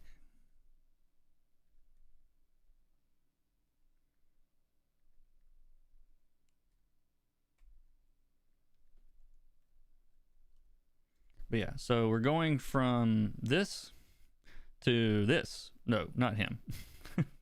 Not old William. To this. So there should be no question when we shift in the book that we're someplace else. Different world, actually, even. But how do you order the pages you work on? Do you just go all in order? Yeah, I try to go in order. Yeah, these were some of these. Sometimes my flatter will work on things out of order, and I remind them to please work on them in order, because a lot of times, like, you're establishing a color palette on one page, and then, especially like wide background shots, you usually get like an establishing shot of the background early in the scene, and then on the second page, it's all be like, cut-ins and close-ups. You don't see quite as much of the background. Like, a lot of times that happens, and I don't want to do all the cut-ins without knowing what the environment looks like. You know what I mean? And so I try to work on things in order whenever possible. And most artists that I work with do work in order, so it's not a problem. You did all of this. You did all of this Glitter Bomb. Yeah, I worked on both Glitter Bomb arcs. There were two different, like, seasons, basically, of Glitter Bomb. Those headlights really look cool. Thank you. Thank you very much. They're just white. They are pure white, and then there a little bit of orange glow around them. Looks like I did a whole lot, didn't it? Yep. But yeah, I'm gonna take a quick break here. We'll be right back. I'm gonna stretch a little bit. I'm gonna refill my water, and then I'll do another page.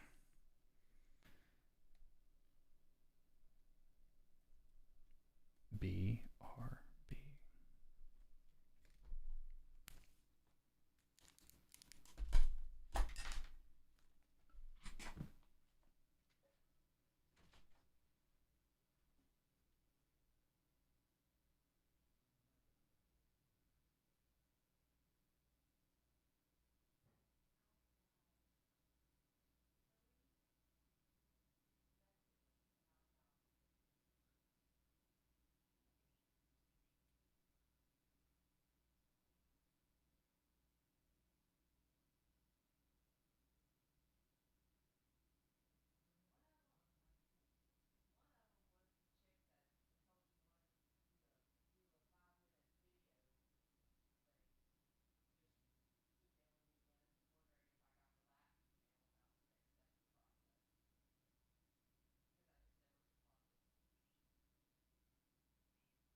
Testing, testing.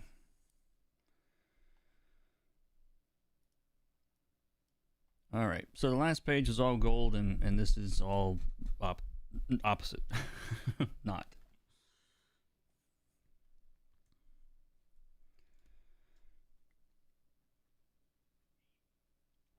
All right. So she is running through the hospital looking for someone. And let's see, what page is this? Page 18. I'm gonna run through the script real quick and see if there's anything that I can obviously notice. But they run into the ER.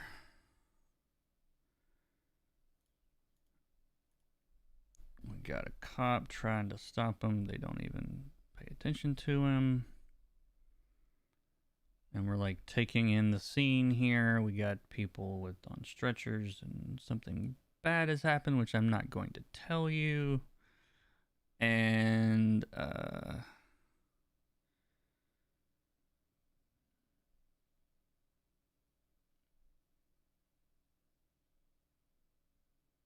sheet covered bodies, okay.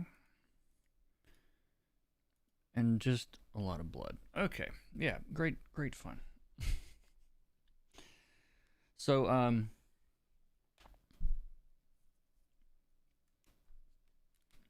used to work in a hospital, so I feel like I have a good feel for what this should look like. But it's also it's a very emotional point in the story that is about to happen. So I want it to feel very, I mean, almost monochromatic, like very stark, not monochromatic, but close to it, so that the little bit of blood that we will see really comes forward. Like, it should feel upsetting. This page should not make you feel like you want to come here or anything. But sorry I'm late, Professor. It's been a stupidly busy day.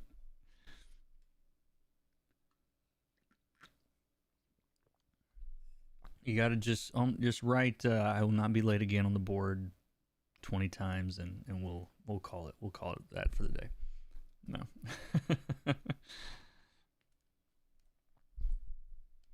All right.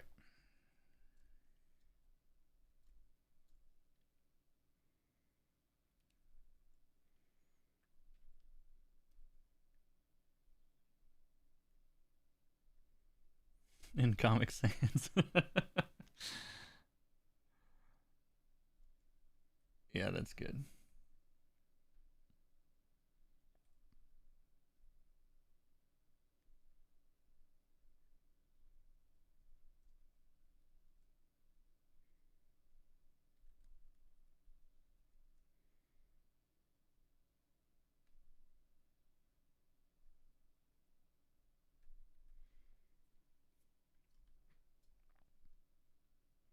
I don't really need this other page right now, but I just want it. Sometimes I'm going from one page right into the next. Like, I just want to see that transition and make sure that I'm not getting too far away from what my palette's doing around here.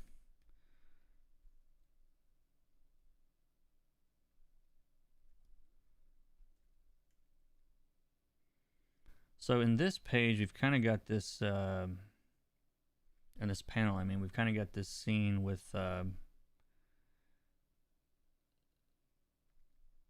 like what do you call it? The front desk and like this cop are kind of framing them a little bit, or are framing them.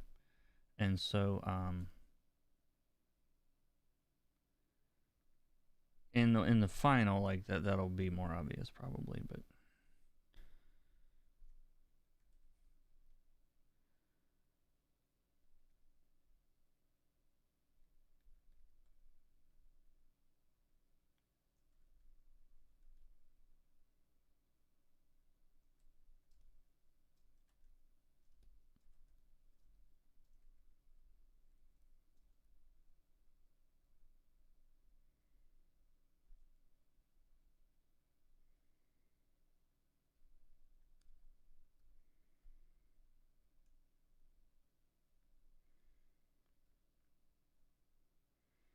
And this shot's wide enough. It's got like most of the colors I'm going to need for this scene, so I'll probably actually just like get this one set up and then use it as a kind of a base for all the other colors.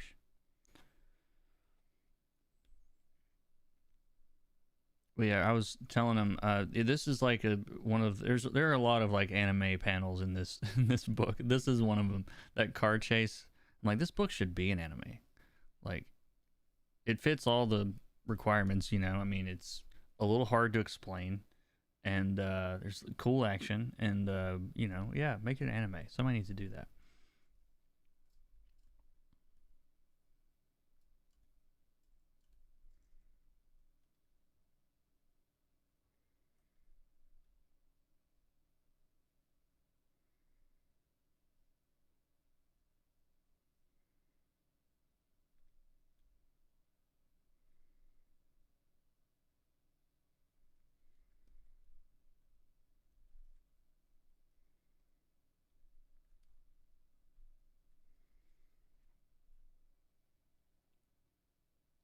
I'm curious about the car scene on the left. Those lights really solid. It needs an odd and seemingly unrelated title. Yeah,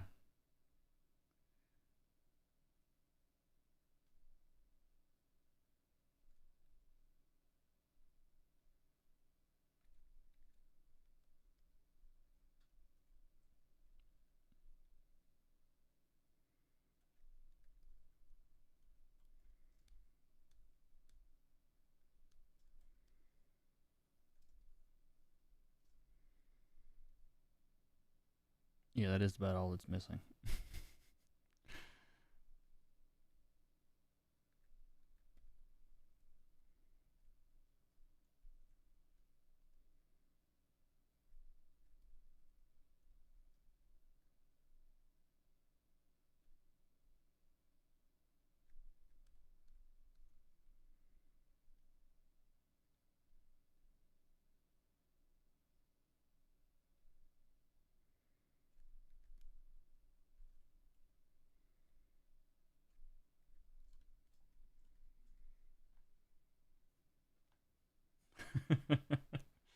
My soul's on fire, save me, girlfriend. Yeah. Well, you said you were curious about the car scene, but you didn't say anything else. Like, what do you mean about the car scene? I'm just curious as to what you were what you meant there.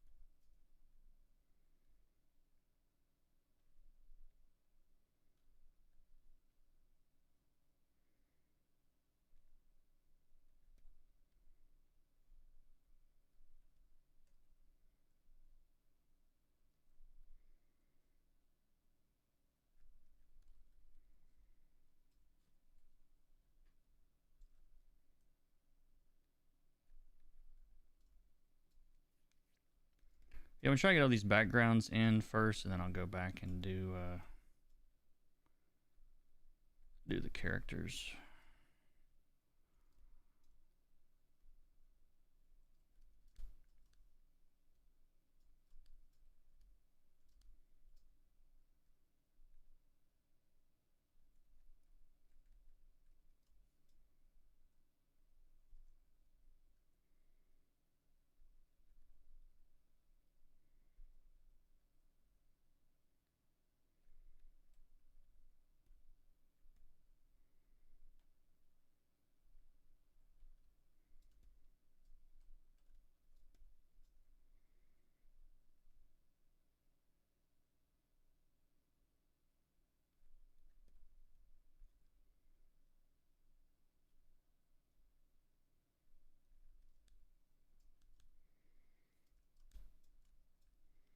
Oh, hey Tiago, how's it going? Wow, we have Monday streams now.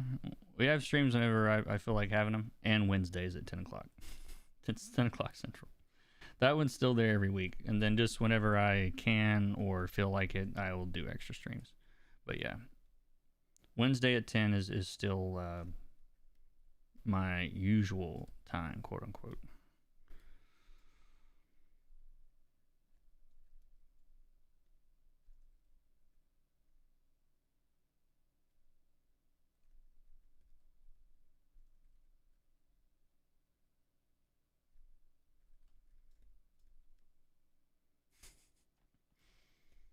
Yeah, sorry about YouTube not notifying y'all. I can't really do anything about it, unfortunately. I don't know what it takes to actually get them all. I don't think there is a setting that will let you get them all.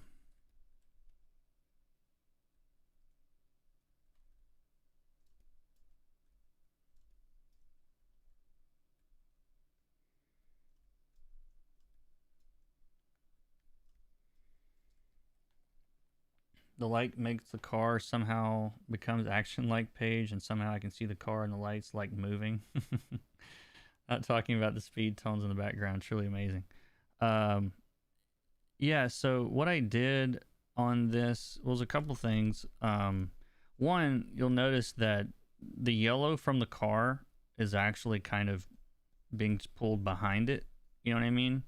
So like, I just took this yellow, on the car and like, painted out this way with it, so that it looked like it's blurring through here, basically. But there's also some tricks. I mean, even these little squiggly lines that he's doing to indicate that like it's really like a motion blur. He's drawing in a motion blur, basically. Um,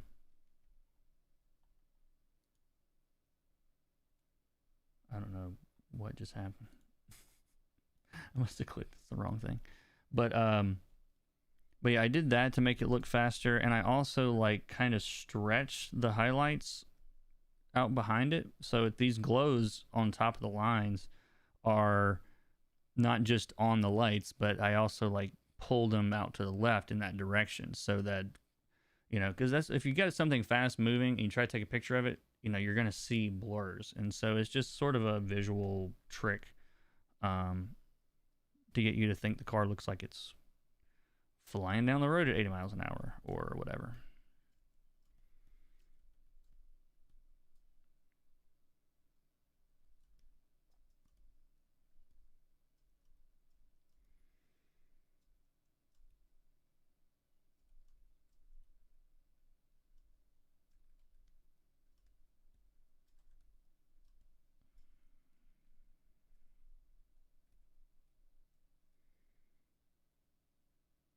I like this dark shadow he put on here. Like this whole little hallway is being used to store the bodies, and it's not normally supposed to be that way. So we'll do make that like dark and creepy looking down here. This whole thing should just feel awful. Like this page is supposed to make you feel really horrible. So that's what we're going for. we're gonna choose all horrible colors. It's a big industry secret. All the horrible ones. That's a joke, by the way. But no, thank you very much, Krishna, or what are your name there? Appreciate it.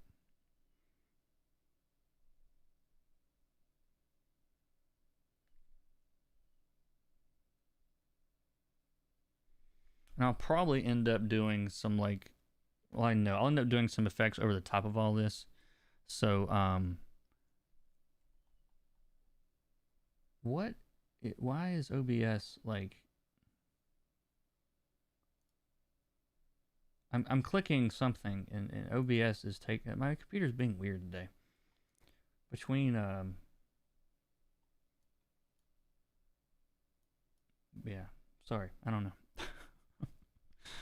I'm clicking something that's making OBS do weird things. But yeah, this will have like probably some kind of wash or something over the top. And so I'll actually make the the skin tones will look probably more intense than they will actually look in the final.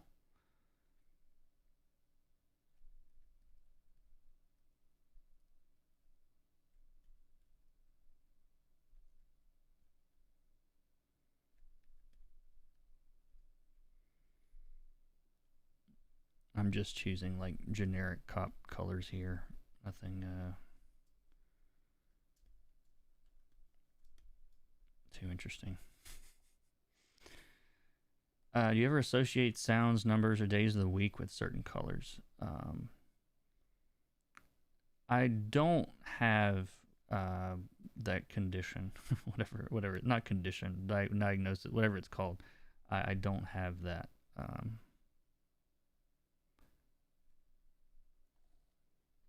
It seems like that would be interesting, but yeah, not me. Thanks for explanation. Really like that panel. I like that panel too. I shared it on Twitter because I liked it so much. But yeah.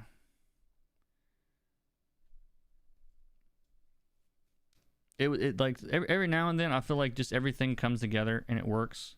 Like even like it's the roads meant to be slick and like icy, and so I had like these like reflections I painted in here, and so it all just sells the fact that yeah, there's just a lot of speed and it's dangerous and all that stuff. Like I like how it turned out too.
Hey Davey, how's it going? Welcome.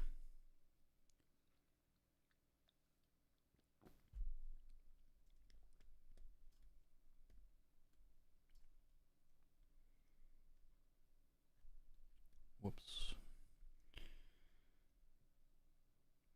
I think a Windows update messed with something. That has to be it because I did do a Windows update recently, and now I'm wondering if that did something. I try not to do those, like until I absolutely have to.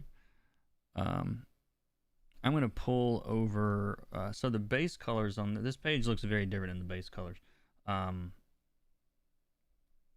yeah, see the base colors look like this, but let me show you. Hello, what just happened? Am I here? My computer's absolutely being weird today. Sorry. What I was trying to show you was, let me turn all this off.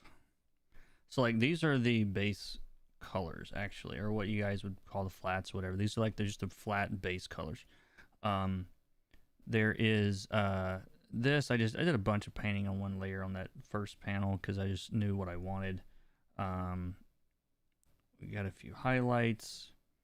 This is really tinting the inside of the car quite a bit, and I did a little bit of work on the extra stuff, and then it was still a little too bright blue, which I didn't really care for, and so there's a bit of a brown, which is mixing with that, and it's coming out a little bit greener. Um, and so did that anyway, and then there's a bunch of little adjustments and whatnot.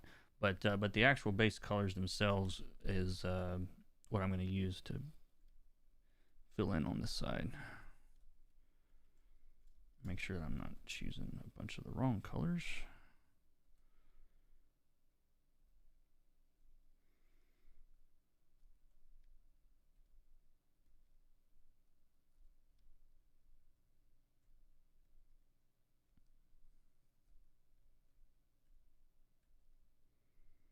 You're like, all these happy colors we're seeing here? Yeah, this stuff's not going to happen.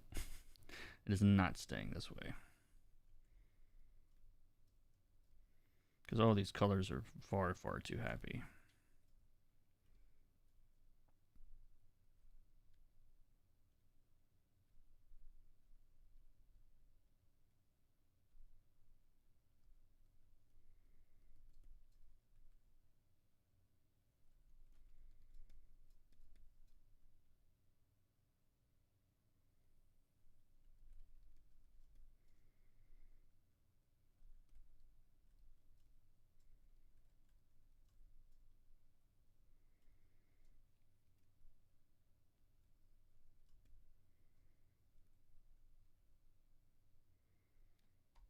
I'm going to go back one page and see what color his pants are. Yeah.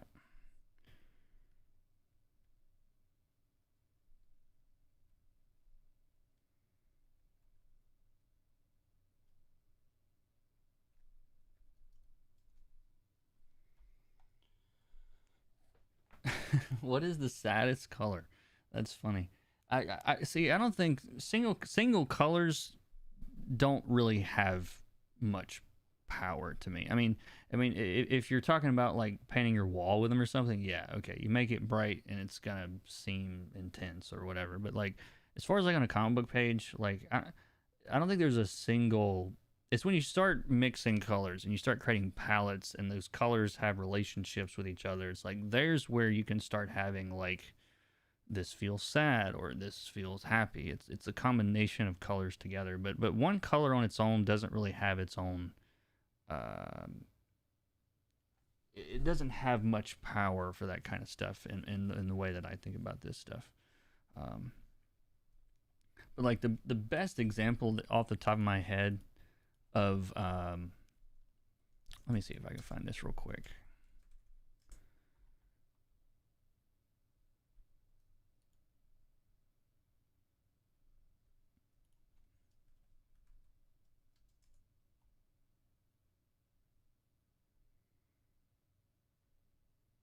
I've seen so many studies of this done, and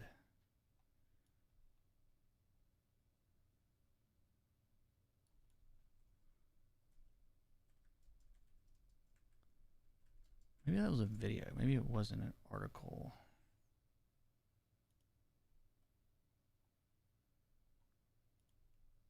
Give me a second, guys.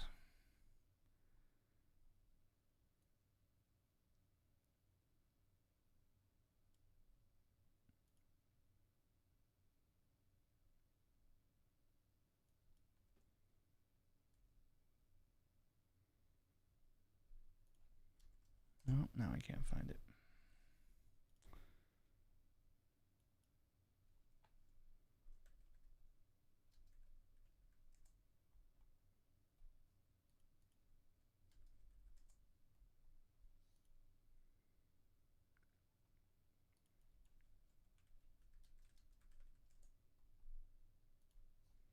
Bear with me a second. I'm looking for something I'm having a hard time finding.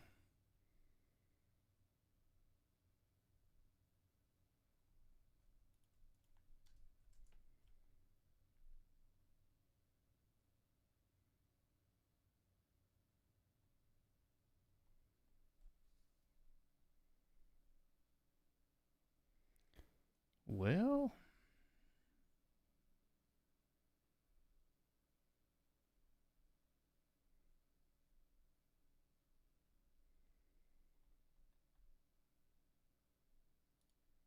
oh, this is it, I think.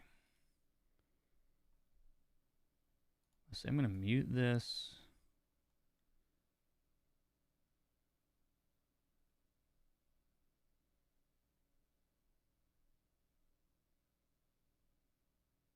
Yeah, here we go. All right. I'm not going to play this. Hold on one second. Let me do something else.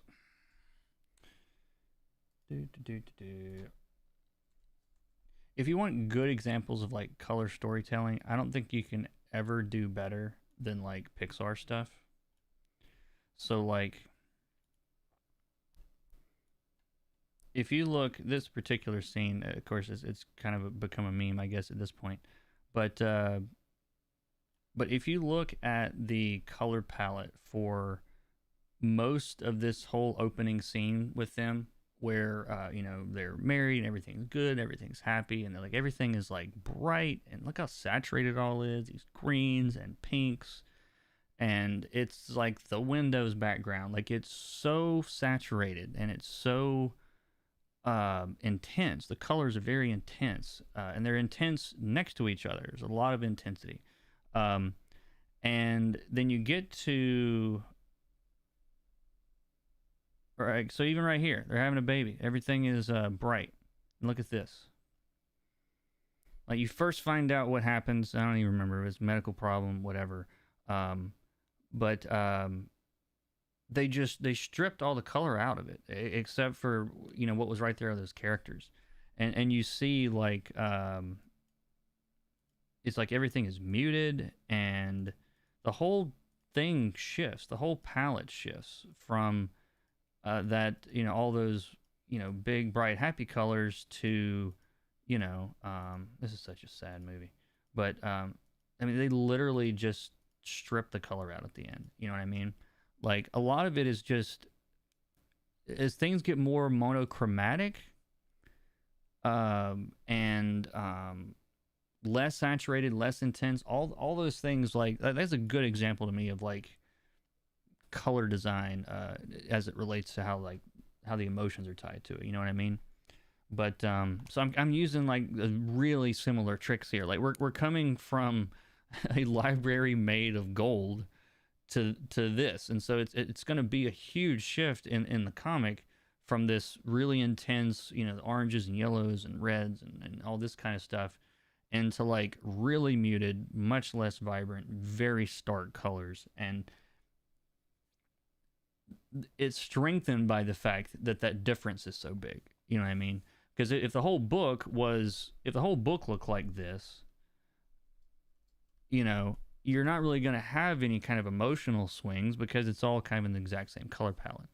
And so by having it kind of swing back and forth like that helps to sell, that idea. But anyway, hopefully that made some kind of sense.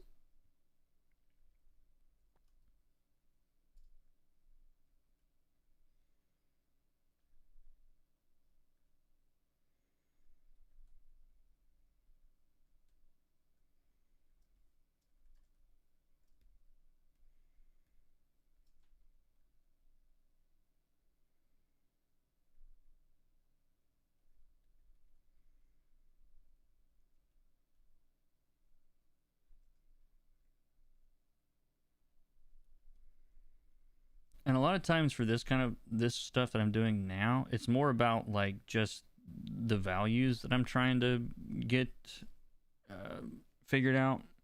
Because once I, shift all these colors around, then it's just the values. This is what's gonna stick. And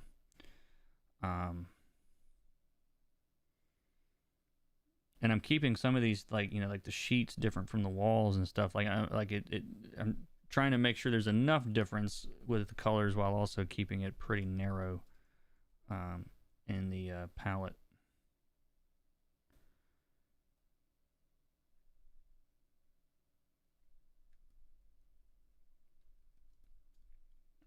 Made sense? Cool.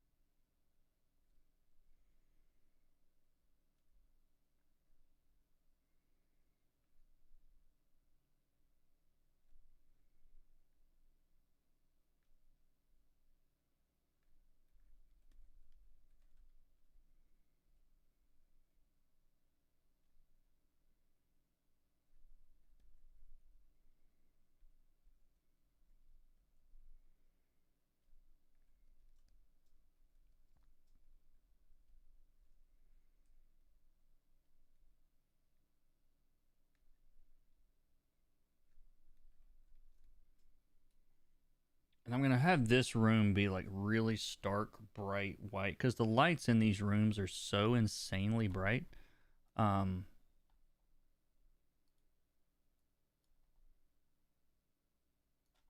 I keep accidentally clicking things, so I want it to. It'll be like washed out looking, basically, or it should be by the time I'm done with it.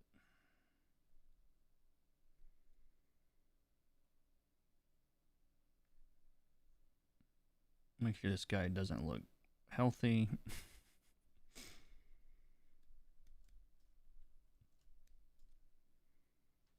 And all those cool grays and greens and blues and all that stuff will make that. Hold on one second. Sorry.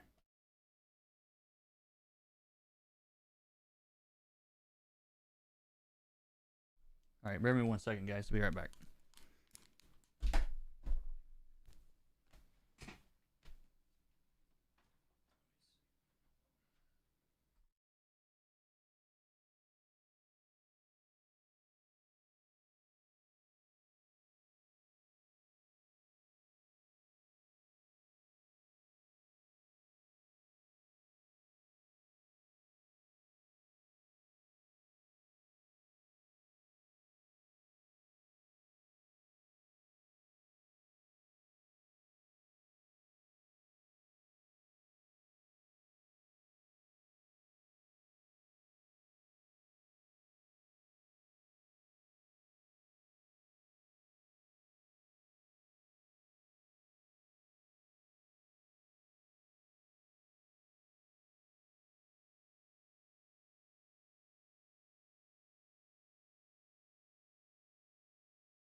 There we go. Sorry about that.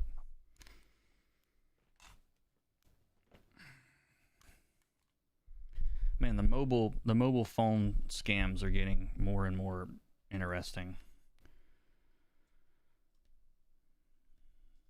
Like my wife thought she had a job interview and they're like, yeah, yeah. It turns out it's just a scam. So nice.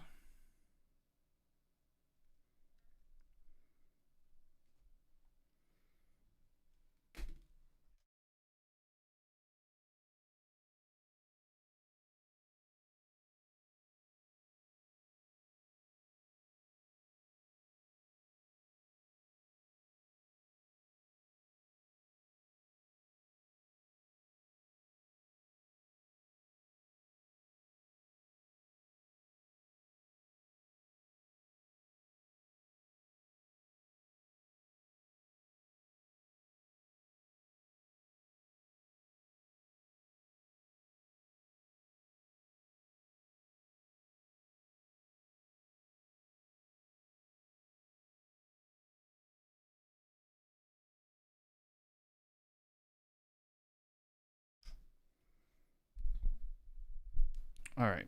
Sorry about that. Wife stuff. um. All right. So this is almost got the flats done. Not the flower, the base colors, I guess I should say.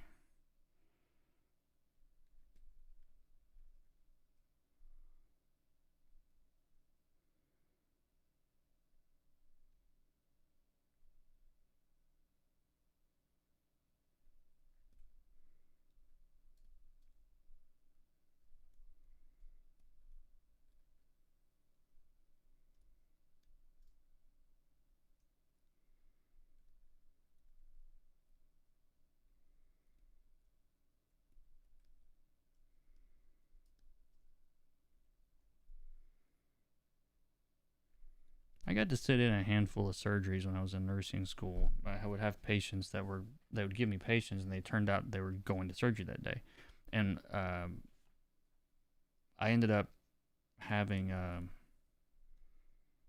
got to see quite a few more than I think most of my class got to see, because of mine. I don't know, my teacher was cool, and that was interesting stuff.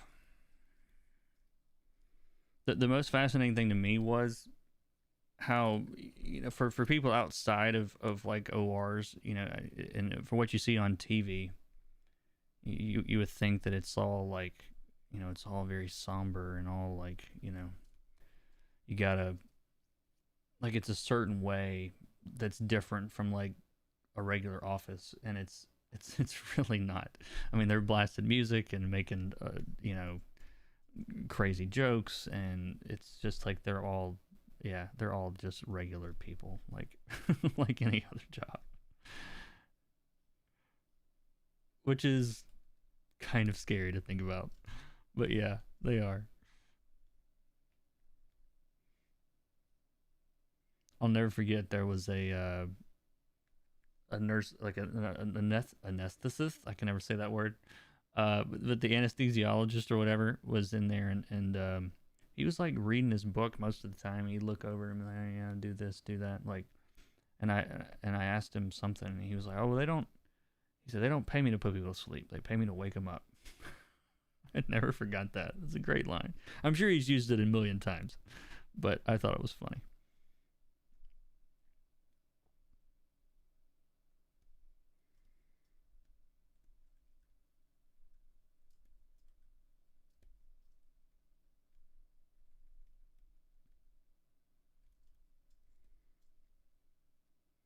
Blood and people, yuck. Yeah, it wouldn't be for you.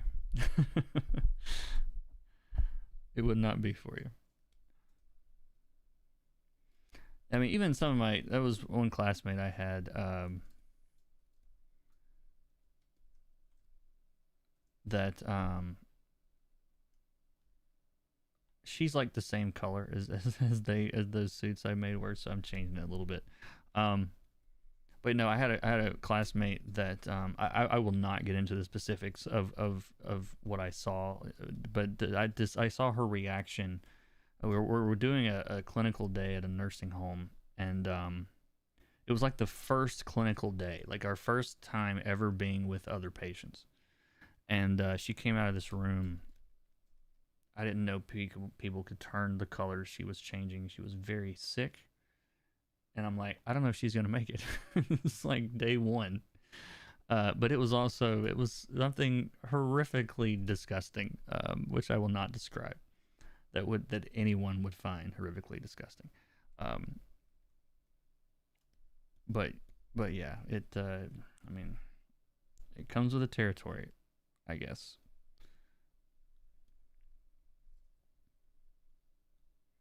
But yeah, believe me, you guys want me to spare you this story. I promise. Okay, so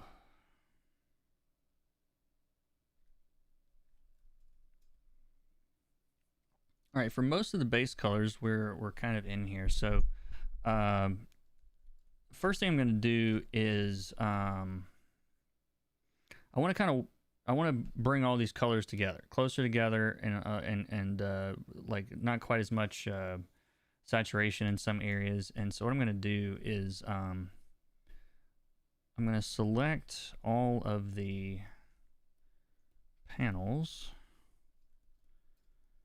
and on a hard light layer on top, I'm going to put this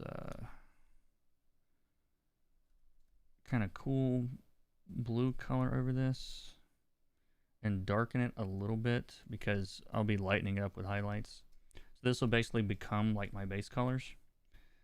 And I'm also, I don't always do this, but I'm gonna just make a copy of my base colors and desaturate them all a little bit.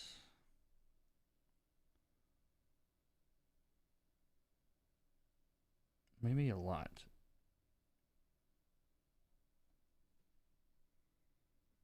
Yeah, I want it to feel very, very stark and simple, and all these colors are kind of close together, and then we'll make it up in the values. So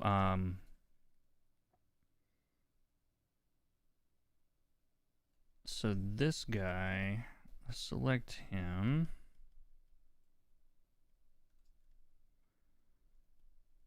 But not all of this stuff.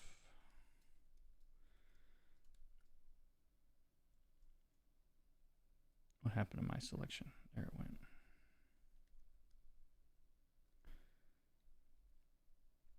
I'm gonna make him a little bit darker.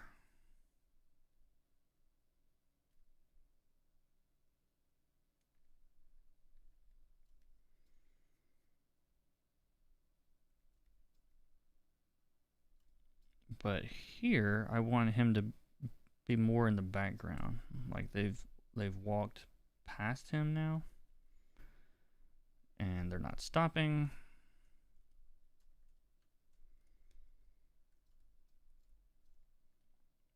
So I'm actually going to take a little bit of that base color, or I just take the base color there, put it on top on a new layer, and then just turn the opacity down some so that he blends with that just a little bit more.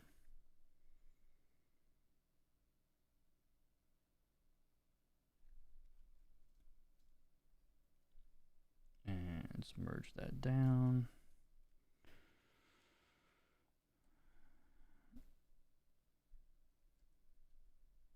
And I'm going to make this layer, call it lights.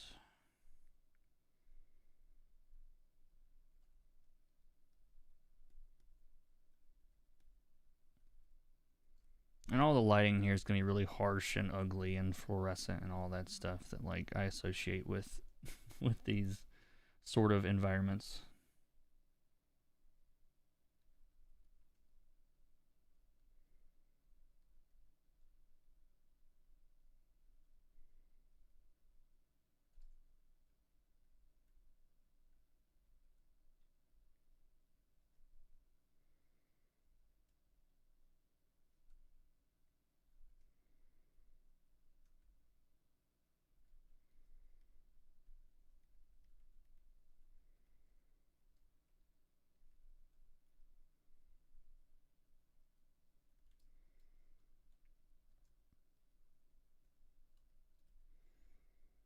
And then we'll also put a little bit of this light on the ground, as if it's like reflecting. Whoops, I'm on the wrong layer.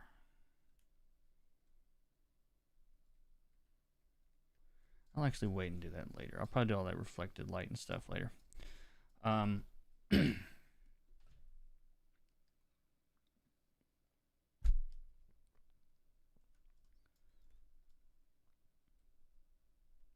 And then I want to frame up this whole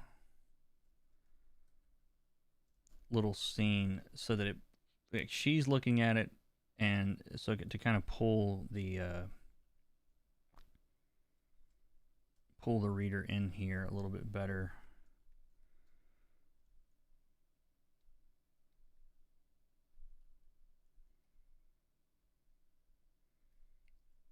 Excuse me.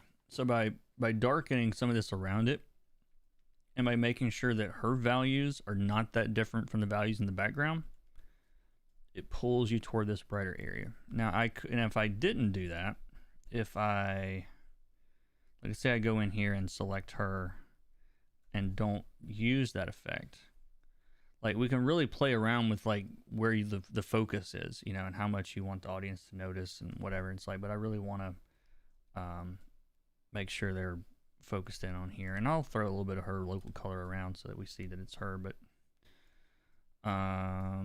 same thing here in this panel.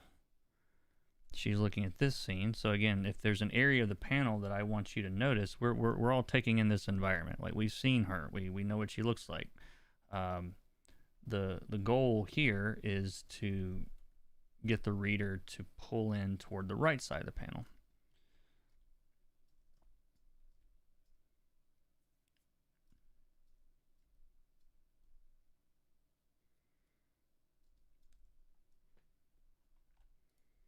Am I still online? If the chat doesn't move like at all for 5 minutes, I start getting nervous because there was one time I was just like yammering for 20 minutes to no one and didn't know it.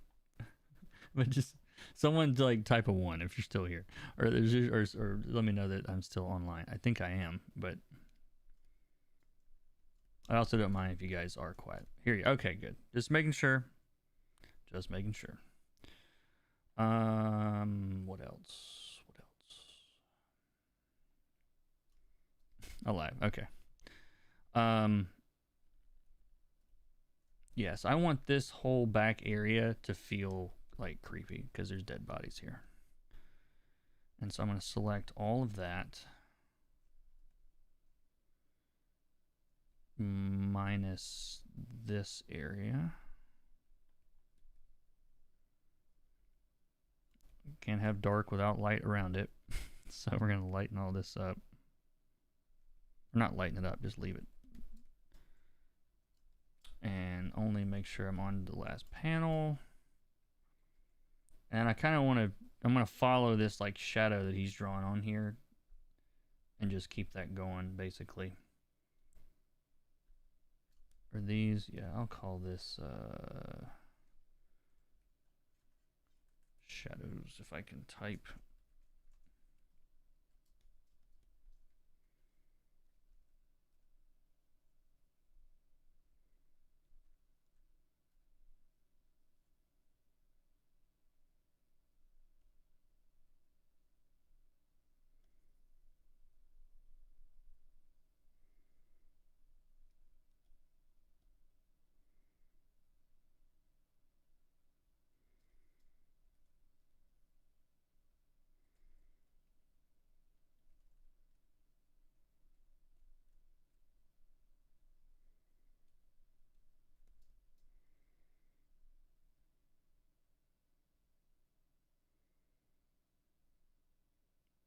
Does anybody want to go down this hallway now?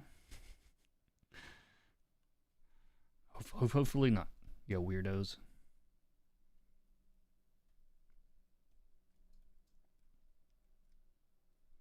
But now I'm going to pick that color that I've adjusted darker, and I'll use that for the shadows on this one.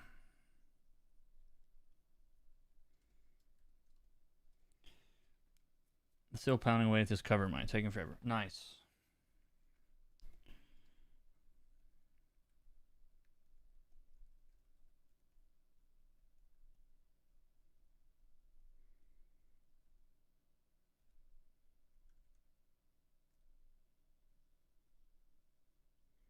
Now this is I mean, I don't want to say this is entirely unrealistic, but it's pretty unrealistic you'd have any area of an hospital this dark.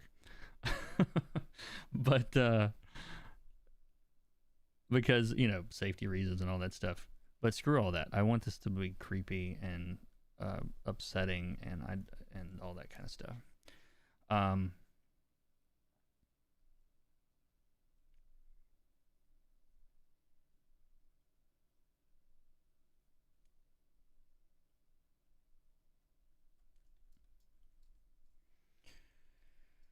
And then you would actually get, the only light you'd really get back here is what's reflected in, if all these lights are actually off. And so if you can imagine, so light's coming in and it's bouncing up into this area, off the floor, right? I think I actually want to make this floor a little bit brighter. And then I'll probably turn that shadow. I just wanted to feel really, again, just uninviting in general. So darken this back down.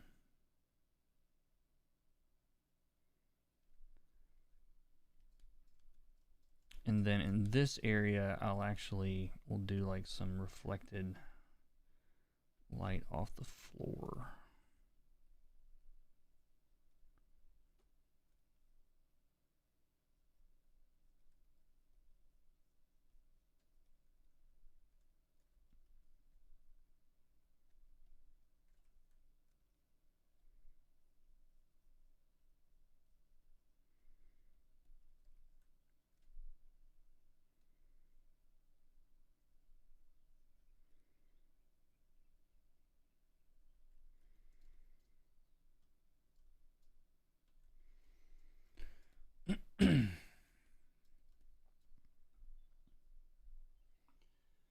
Where else would the ninjas hide? There you go.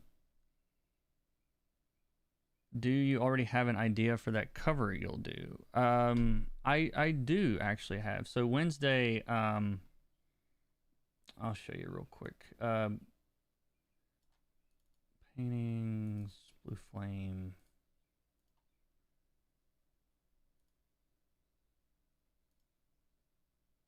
This is like a really rough version of it. I was basically just doing it values, but I'm thinking about doing like a full like planet basically, or like a sun or something behind him, and then so it'll throw these, real dark shadows behind him, and then have his back lit by the blue from his jetpack only. Basically, I think that'll look really cool. Um, Something like that. Did the lights flicker? That would be perfect. Yeah, that would be funny. Yeah, what if you? It'd be funny if I guess you could do that with like motion comics or something, huh? You'd have to have the colorist do it on a separate layer, but like imagine if you had like in the shadow area there was like all this like light kind of wherever, and it was like zzz, zzz, zzz, makes that noise that lights don't really make that much in real life. Um, yeah, that would totally sell it. Maybe not that bright orange. It would have to be like a creepy. It'd have to be like green or something. There you go.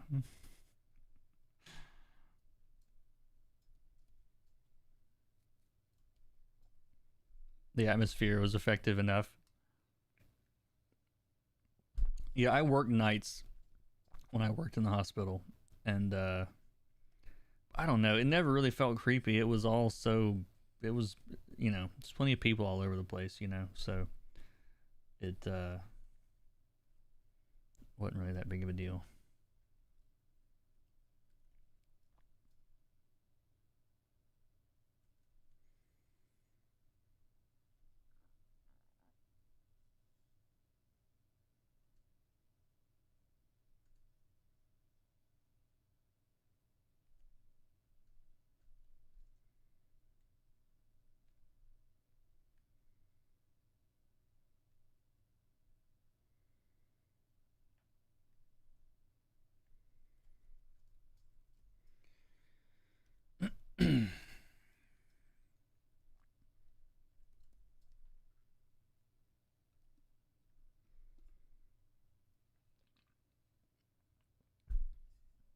Used to work nights at a face appearing every third flicker. Yeah.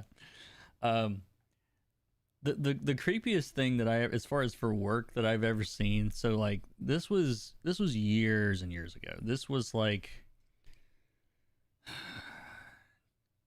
2000 and let's see, I started in 98. This would have been like 2002, 2003. I was working security at Kmart. Yes, all 130 pounds of me. I did a lot of camera stuff. But I was working at loss prevention, is what they call it back then. I guess maybe they still call it that. But anyway, it was excuse me.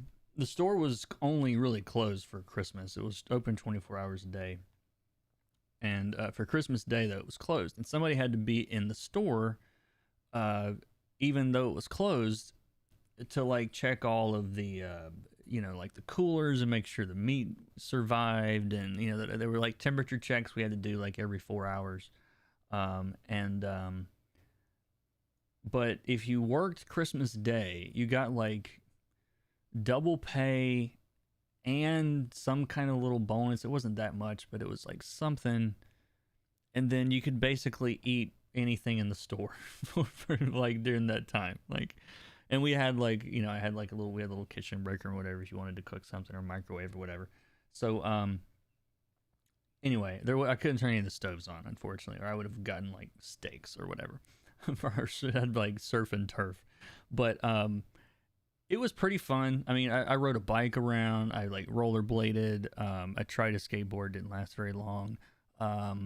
But after like it was a 12-hour shift too. Normally you only worked like 8 or 10. And like hour 8, 9, 10, when you're walking around Kmart and no one else is there. I mean, and I don't know if, I mean, you guys have been in these stores like that. You know, there's all these, like, there's signage everywhere, and there's like, there's things that are high, there's things that are low, or whatever. There's just signage all over the place. And as you're walking, like, I started seeing like tricks that would feel like things were moving, you know, like after being by yourself for that long. And it was, I think the Kmart radio network was still playing, or did I can't remember if it was or not. I think it was. Yeah. So like that was playing Christmas music or whatever. And but like these signs as you're walking, you know, they would pass in front of other things, and like you would just swear that I saw something. Like, and it got like creepy after toward the end of the shift. I didn't ever see anything. One person tried to knock, and what they were thinking, but he was like, "No, if anybody tries to come in, you have to, you know, make sure you run up there and tell him." I was like, dude, if somebody tries to come in the front door, I'm going out the back door. Like, I'm just telling you, like, I'm not going to engage anyone in the store by myself. So, but anyway, nobody ended up coming in, and everybody survived, and I made it. But anyway, that was, yeah, that was an interesting little adventure. And we had like a whole bunch of like return VHS. We still had some VHS tapes. I'm remembering this now. But we had like what do you call it? Like a bunch that were returned, and like, you know, the box is open or whatever. And so like I took a recliner and like rolled up into the electronics department and like found a VCR that works. And then like sat on the recliner and watched movies for several hours. There wasn't a whole lot to do. I didn't care. I mean, the cameras were on, but no, that was a great time.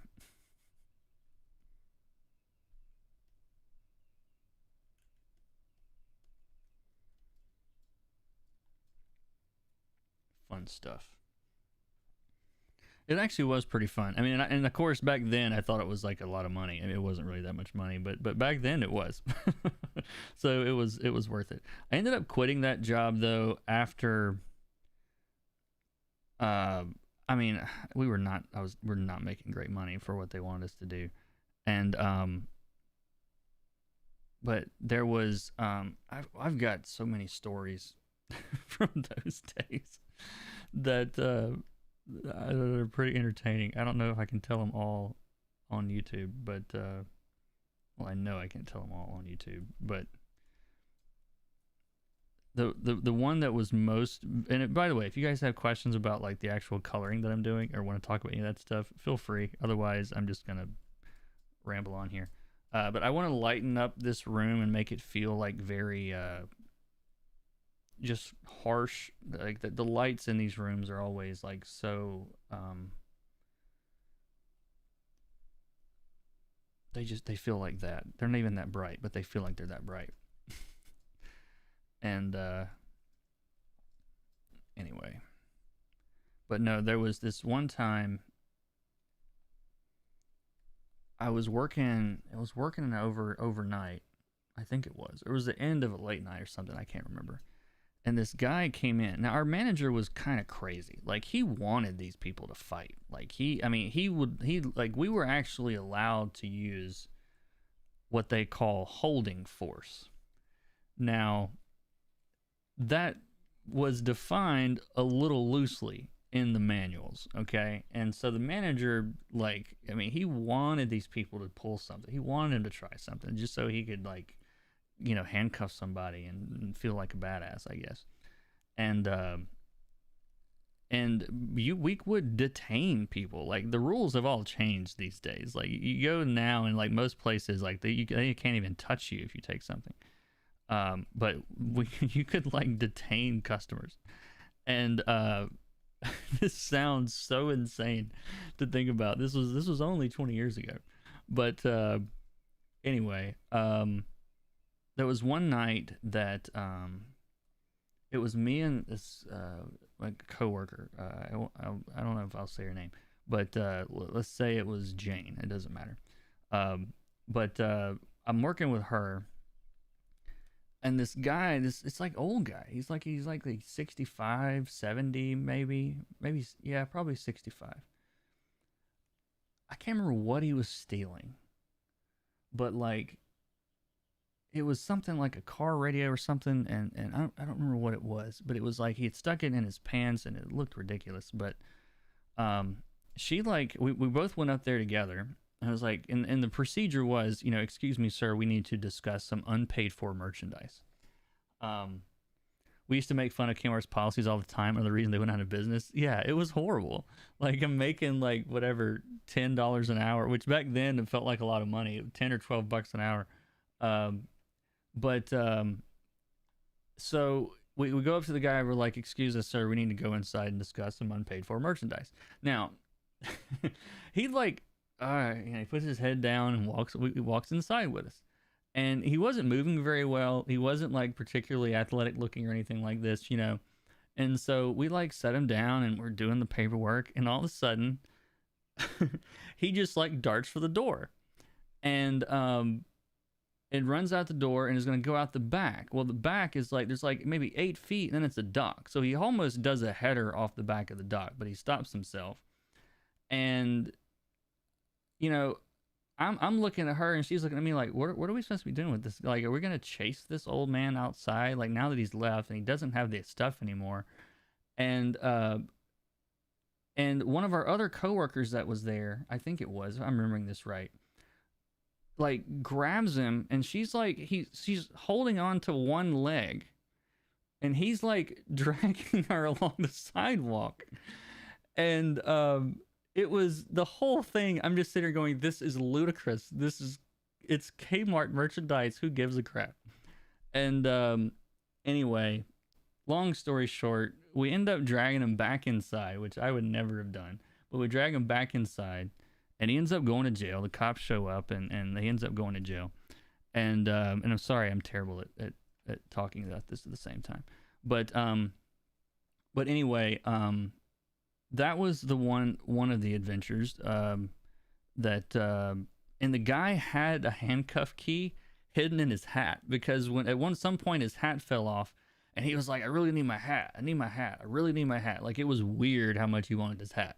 And I'm like, all right, hold on. And I look at his hat, and I like start feeling around the inside, and like a handcuff key falls out of his hat, and he's cuffed at this point, And I'm like, okay, I've got your key. Here's your hat, But Eckhart, do you have any teaching course teaching something more like Marta Gracia's style? If not, can you help us out to break down his style? I'm trying not to replicate it.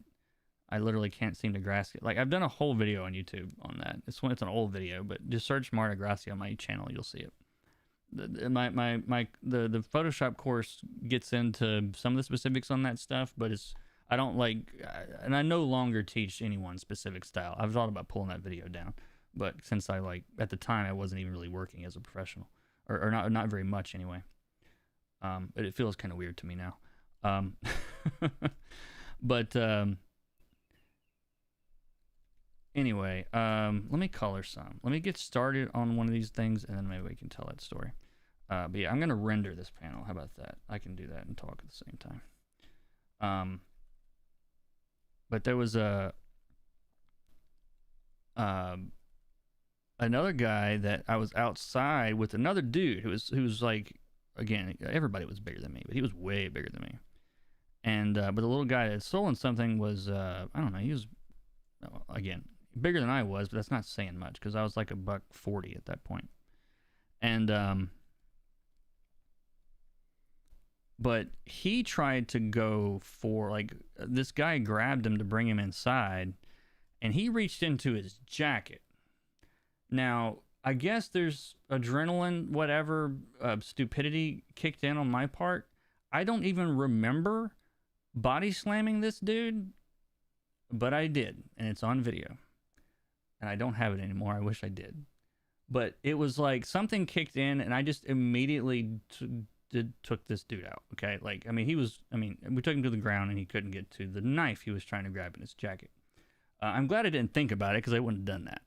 But when someone starts reaching for something when you're holding on to them and you think you're gonna get stabbed or shot or something, I guess I just reacted, and I quit the next day. I think I don't think I listed another shift. I'm like, no, that's just stupid. There's nothing in this store that is worth getting stabbed over. And so that was the end of my adventures of loss prevention at Kmart. Forever. The only other really, well, it was hilarious to us at the time, but there was this one night this guy was, it was so obvious that he was gonna steal what he had that by the time that he got to the front door, like, so this guy comes in, and a Kmart had like a massive grocery store on one side, and then it was all the regular, home stuff on the other side, and so this guy gets like a cart or a buggy or I don't whatever you guys call a trolley. They're called different things. We call them buggies over here, but down here. But he's got this his cart, and it's it was literally so full of seafood and meat that it was, as he would turn, it would like fall out. Like it was like a heaping stack of steaks and shrimp and lobster. Like he was just like, he put so much on there that it wasn't even staying in there. Okay, like that's how bad it was. And he was on something. I don't remember. Who knows what it was at that point.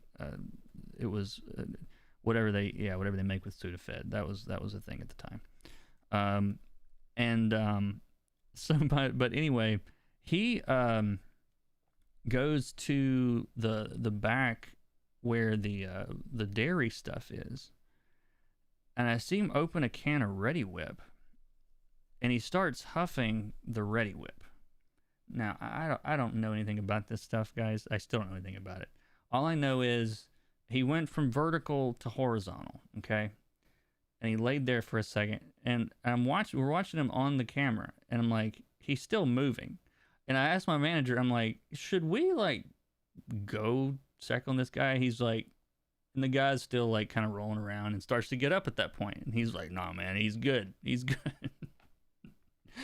And so anyway, he's fine. He gets up, continues to try putting more and more, stuff in his buggy, in his cart or whatever. And so by the time he gets to the front door, we have like 25 people outside waiting. Like every dude in the store is like, because we know this guy's, this is such a bad idea, but we know this guy is on something. And so it's like, and this was like, I don't know, it had to been $1,000 worth of food. Like this was beyond felony. Like, I think 250 plus was a misdemeanor, I think at the time. And this was going to be like felony, jail time for this dude when he rolled outside with it. And what screwed up is I'm sure there wasn't like literally bonus points, but they were like, you stop somebody with like that kind of thing. And it was like, it was a good thing that you did, And so, so anyway, he gets outside and he can't even really put up a fight or anything. He's just like immediately realizes that he's not so high that he thinks he can get away with that. So he goes peacefully. Everybody, kind of enjoyed the little break, because this was like late at night, and there was probably like everybody in the store was waiting on this guy to come out by the time he was out there. But as they go to put him in the cop car, and I'm gonna paraphrase because I can't say what he said, or I'm not gonna say what he said, but he's cuffed, and they go to put him in the car, and he like goes around the circle of people that he's like, screw you, screw you, screw you. And he's like, and he gets to the manager and he like goes, he leans in, he reads his name tag, and he's the only guy, he goes, "And F you, Pat Dunkel," which was that guy's real name. I'm sorry, Pat. But anyway, it was just, And then he went back. He kept going. Like I don't know what it was that he had against Pat, but God, it was so hard not to laugh. I mean, we were trying to respect the man a little bit at this point, but it was very very funny in the moment. I don't know if that story translates very well, but it was pretty good. It was like, that was entertaining by our standards back then. But the fact that he just called Pat out solo, we all thought that was pretty dang funny.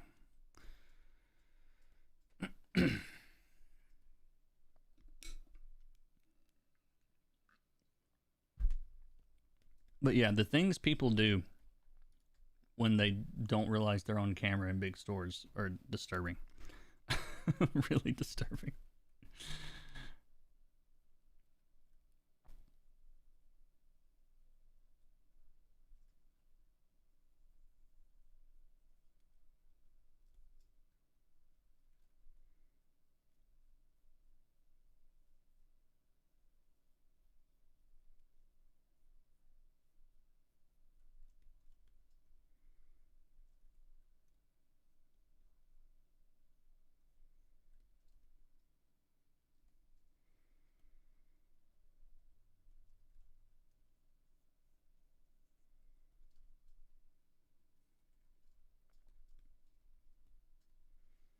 They're still alive. Yeah, somehow I made it out of that job. I kind of my I really kind of there's stuff about that place that I miss. I miss the simplicity. Like there were years, and like when we were there, it's like, oh, it's the worst job in the world, man. It sucks, and like, but looking back, like may have met my best friend there, and um, we talked a lot over the years about how it's like, man, all we had to do was like put stuff on a shelf and like tell people where you know, the paint rollers were. I mean, it was such an easy job, and it only got more complicated past that point. Like the job was never that easy ever again, and yeah, I miss those days. We were all so dumb. 30 years of retail at this point, man. God bless you. I did. So I started at Kmart when I was.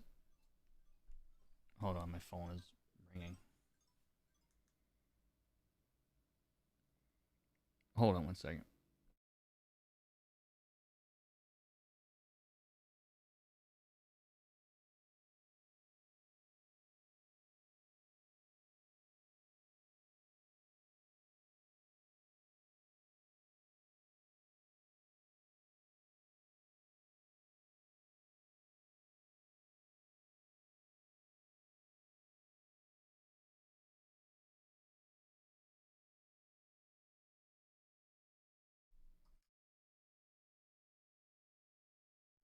Give me just a minute, guys. I need to take this.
All right, we're here. We're back. Sorry.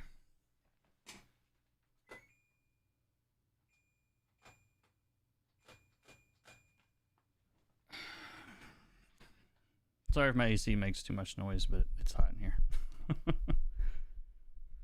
I don't think it's too bad.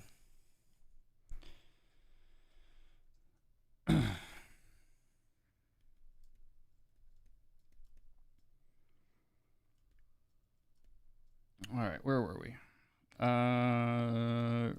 Yeah, so I rendered this panel. We can do this panel.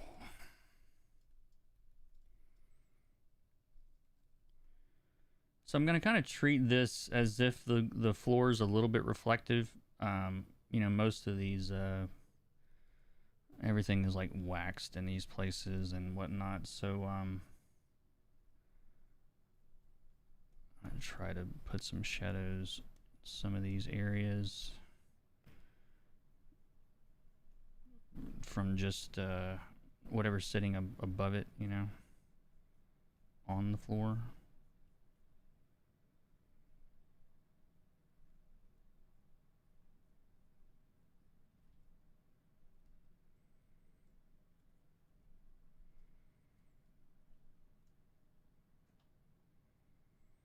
And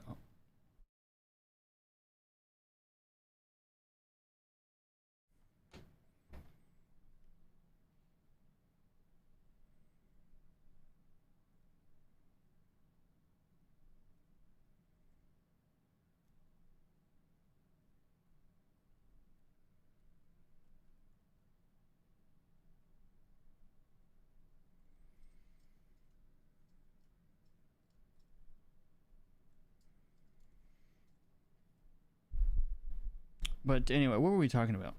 It's talking about oh yeah, my Kmart days. But yeah, no, I started at Kmart in '96. I was like 16, I think. And I started as a cashier, and then I worked in hardware, and then I worked in electronics. I was in electronics for a while before loss prevention, and then I got out not long after that started. I don't think I was in that business very long.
Yeah, but after, yeah, I'm trying to think how many total years I was in retail, because it went from, so it was 5 years at Kmart, 3 years at Sam's Club. This is all while like going to college and high school, and then Best Buy. I did really good at Best Buy. I moved up there a couple times. Um, but yeah, that was a fun job.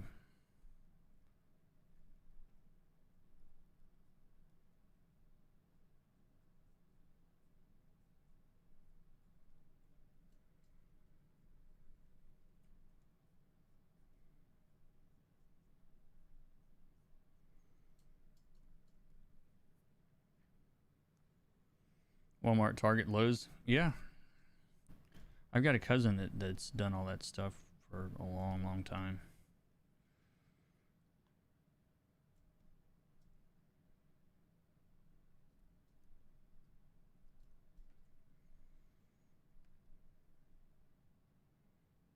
I think I realized like you get really good at like de-escalating situations in jobs like that, because you're always dealing with somebody that's like irate about something, or at least it seemed that way.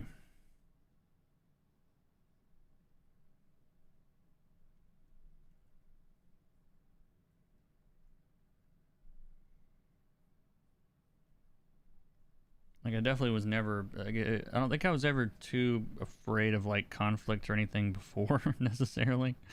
Like I don't mean conflict like fights, just any kind of conflict. But those kind of jobs will make you good at that sort of thing.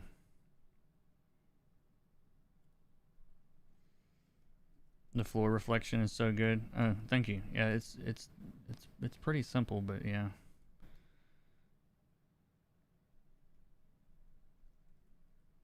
But yeah, I appreciate it.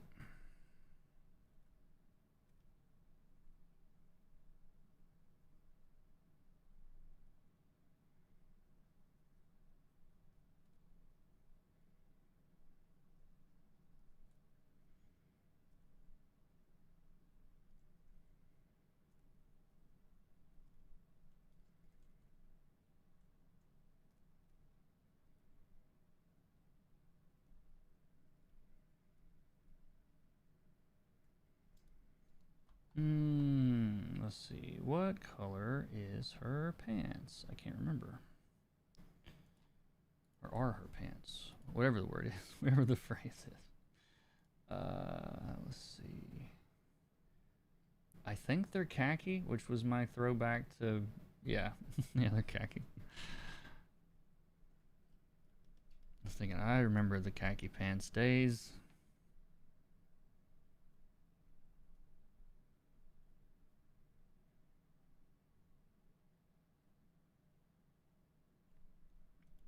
Yeah, they're pretty much both right after work here.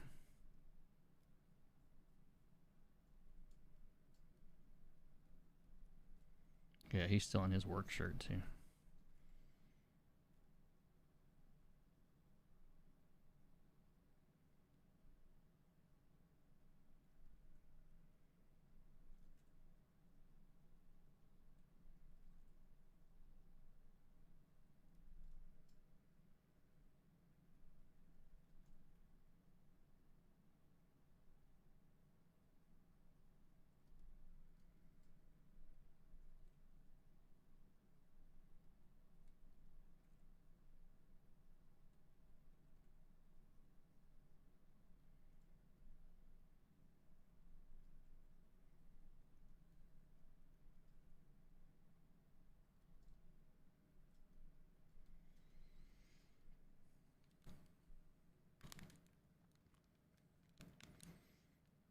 They always had me teach de-escalation. I never got in fights. The rest of the people always did. Yeah, that's definitely the smart way to be there.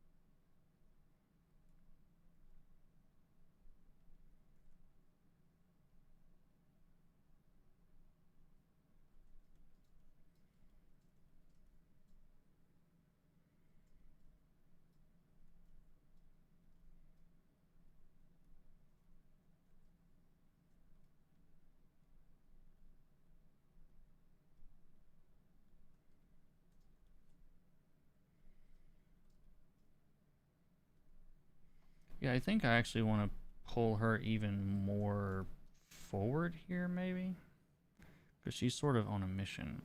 I don't know. Maybe a little bit.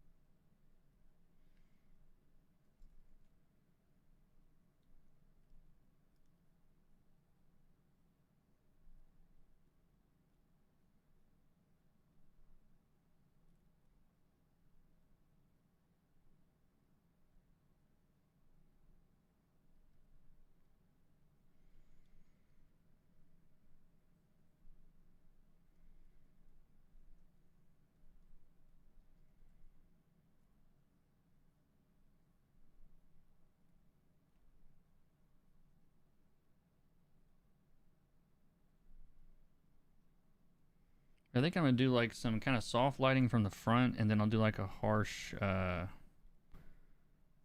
like maybe like a harsh rim light too, because this is a pretty intense moment in the book.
Busy drawing myself, so I have to remind myself to look from time to time. That floor does look good. Oh, thank you guys.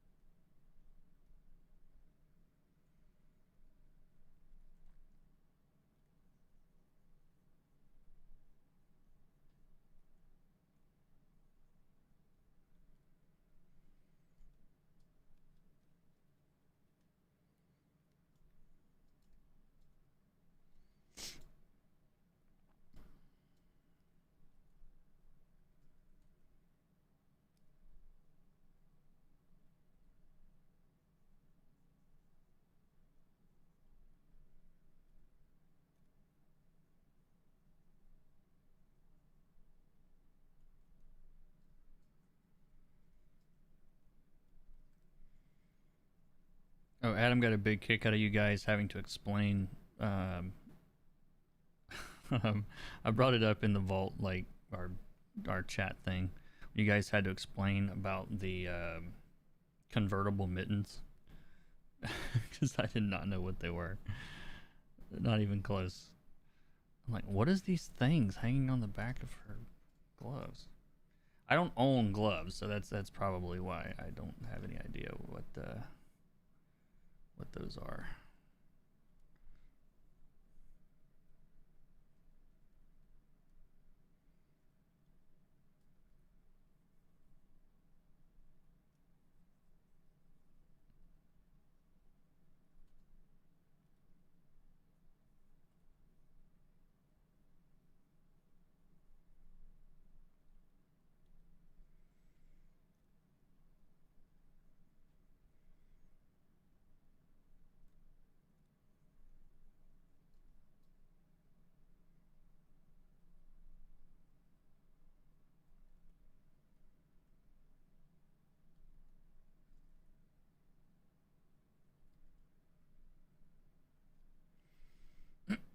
Excuse me.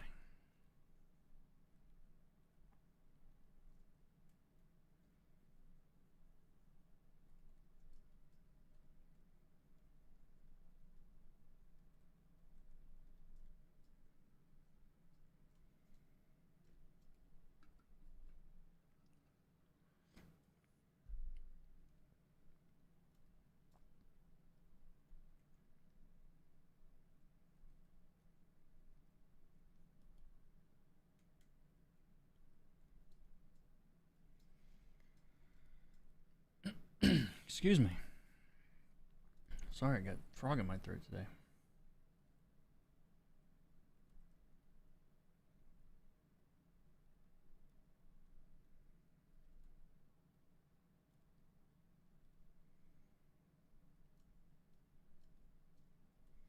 Rim light looks good. Taking notes over here. Yeah, I'm not. I don't really use rim lights a ton unless I need to like really feel like I need to amp up a scene or something a little bit more than usual. They're kind of easily like overdone to me. And a lot of times they are overdone. But I try to use them every now and then if I feel like it needs it.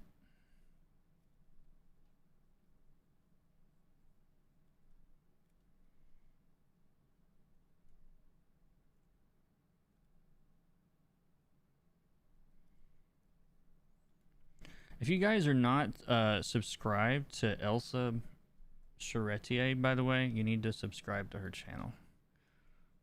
She put out another video yesterday, and like I've said this already, but I'll link it in the chat.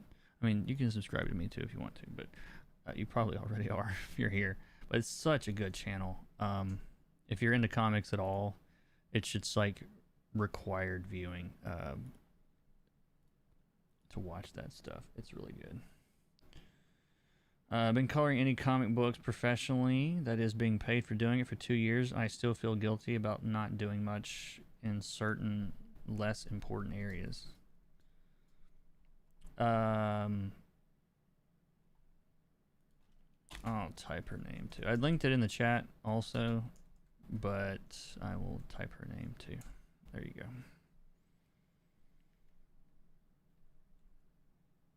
No matter what you're interested in doing, if it's related to comics at all, I would definitely check out her channel.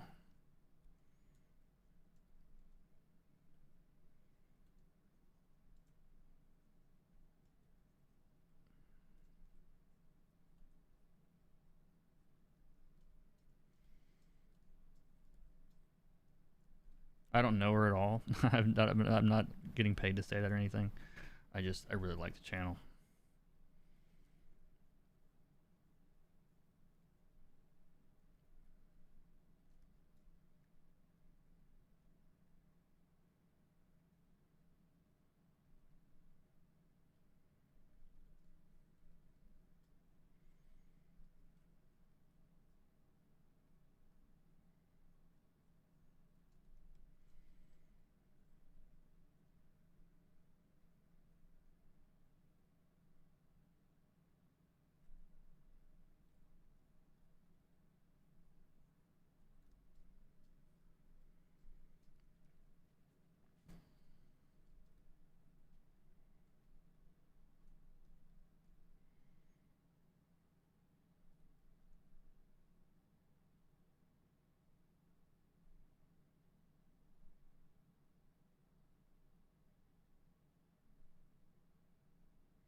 I'm about to do like a glow over this cop, but I don't want it covering up him.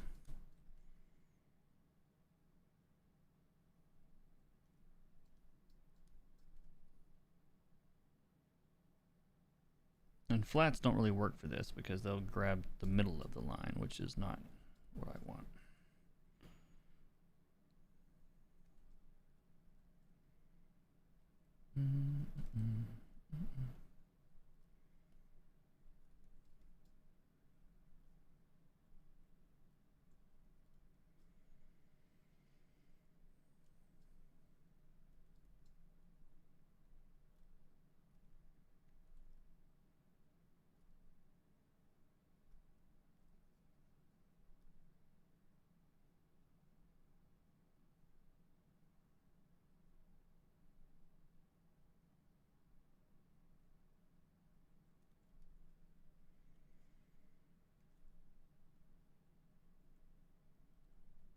And I'm going a little bit less detail, a little bit less just information in the rendering on him since he's a little bit further back.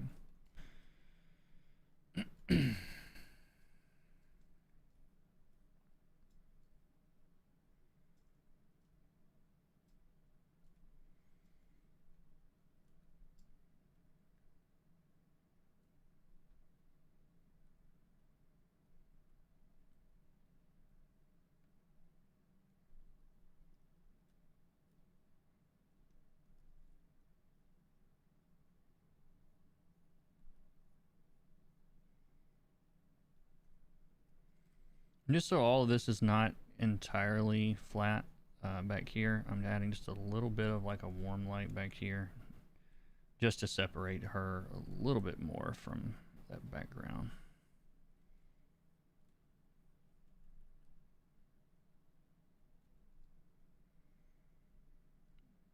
But it's pretty subtle.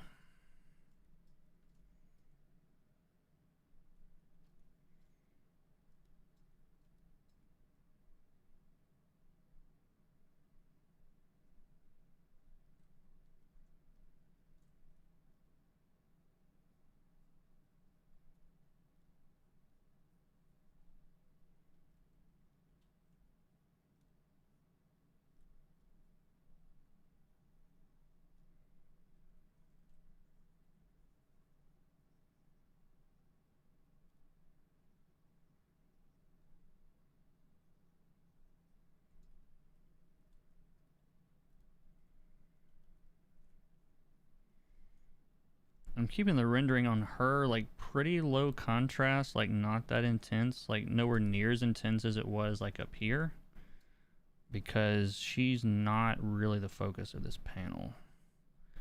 So I'm just kind of like hinting that there's a little bit of light here, but it's really not even.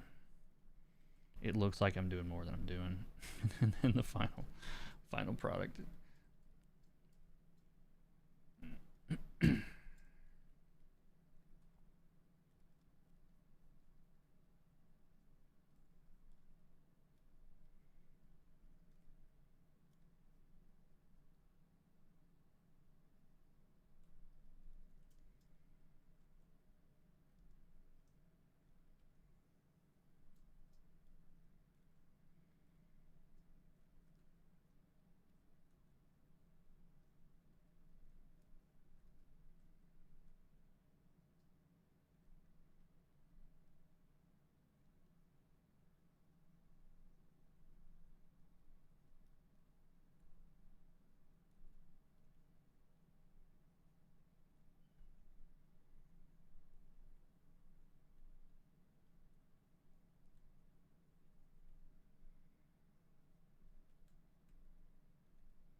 Question out of line. Some of you guys understand chemistry? I have no idea. Any chance we'll ever see another video with another colorist like that Matt Wilson one? Yeah, actually, if you guys missed earlier, Dave McKay reached out to me this week. Like, he, out of the blue, just messaged me wanting to ask if I was interested in, you know, doing a video together. I guess he had seen some of the videos and liked them, and I pretty much nerded out there for a little while and then said, yeah, let's do that. I've probably, I've probably said his name on this channel more than other than me. As far as like, I've said his name a lot on this channel as far as being a someone that's an inspiration for me, one of my favorite colorists, and so the fact that he's interested in that is very cool to me, and so I am excited about that.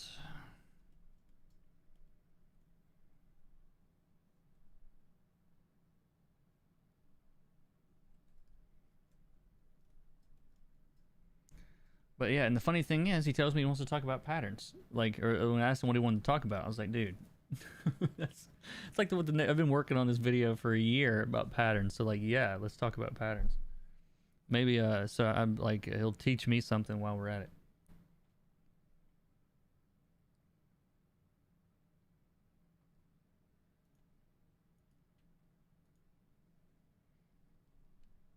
But yeah, I'm excited.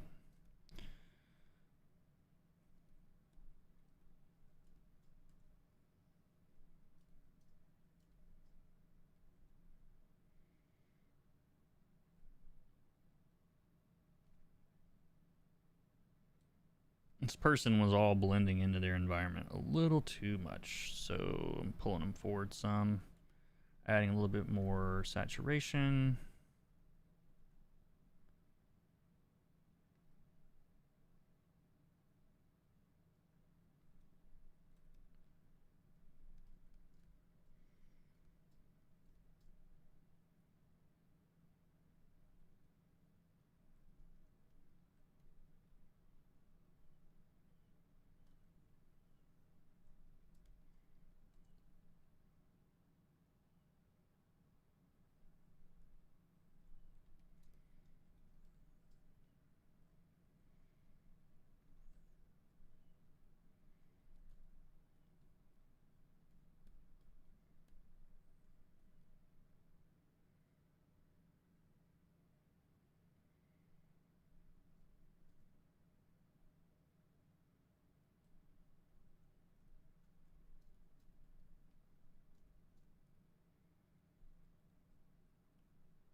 Let's see, how morbid would it be if there was blood? They wouldn't put blood on the sheets, right? They wouldn't leave that on there. Probably not.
All right, so I got most of the lighting in here.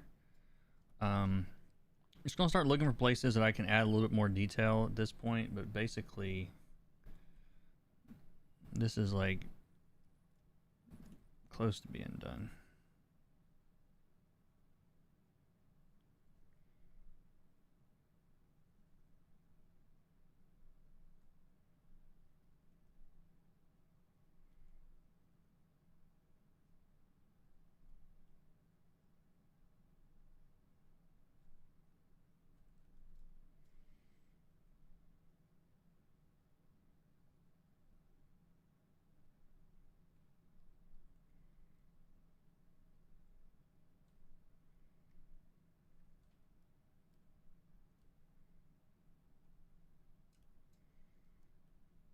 Imagine this being one of those like shiny raincoat type jackets. Maybe it's not, but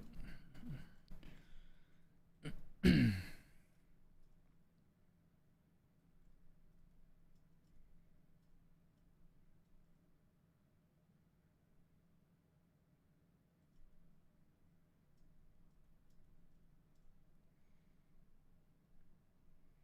I'm putting a clipping mask above the ink so that I can paint some blood in here. I'm gonna change this color because it's not really color.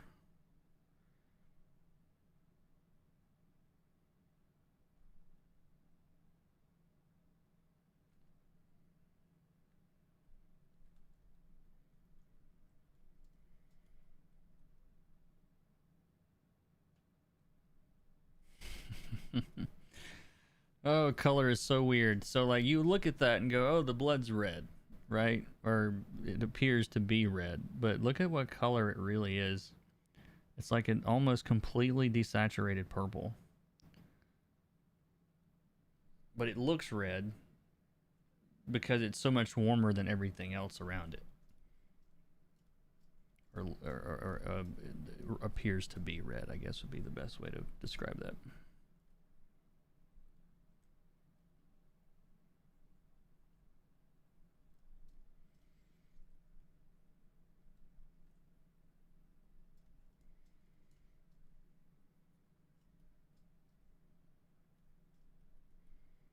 This should probably be red.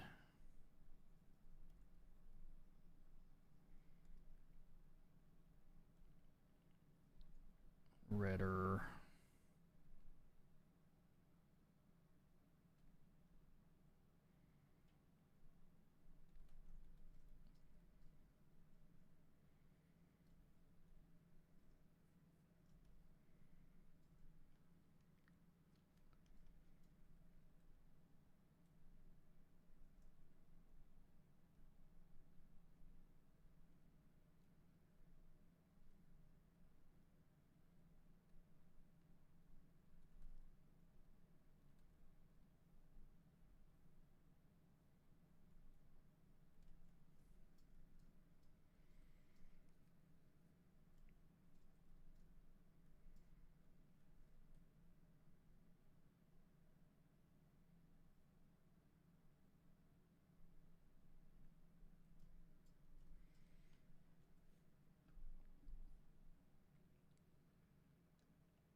Not backseat coloring. Yeah, I appreciate that.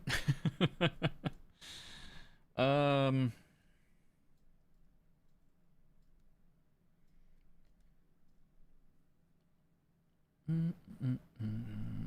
I would. I'm gonna paint that light because she's closer to the camera.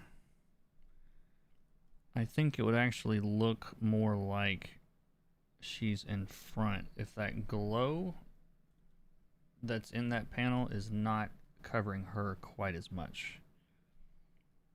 It's like a really subtle thing, but like it's easy to create depth with just a little bit of like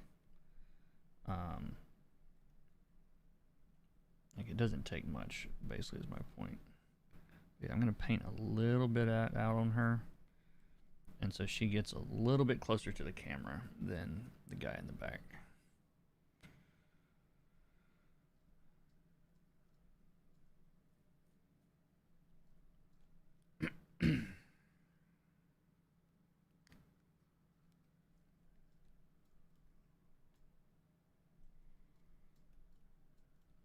I feel like there should be a little bit of blood on these sheets. Just a little bit. I got like a dirty, splattery brush or something. Like somebody just didn't realize there was...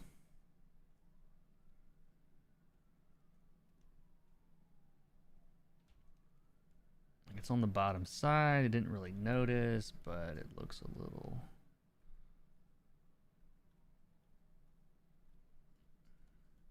There we go. Maybe nobody will even notice that, but we'll know it's there.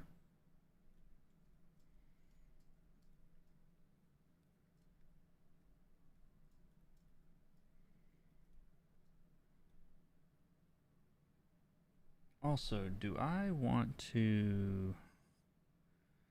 I'm gonna try something. I'm gonna select the shadows in that bottom panel. Minus her.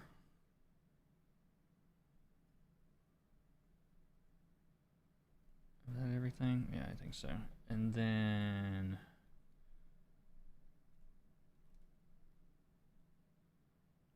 Whoops. Oh, that's not... Wait, that's not right. Is the opposite selected? Is that what I did? Yep, it is. Alright.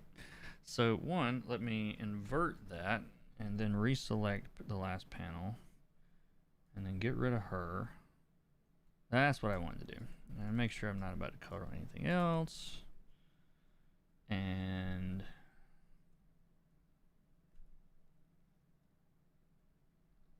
soft airbrush.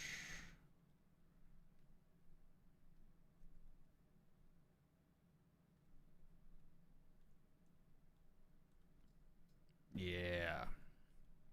Now you really don't want to go down there.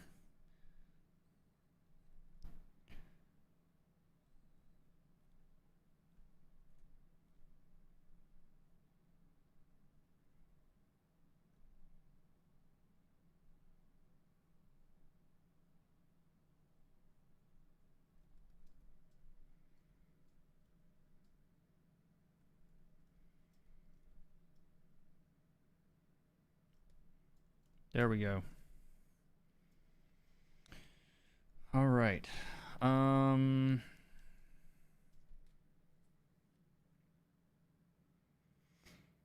long are we doing? 4 hours? I'm like clockwork on these pages, like 2 hours each. All right. So let me save this.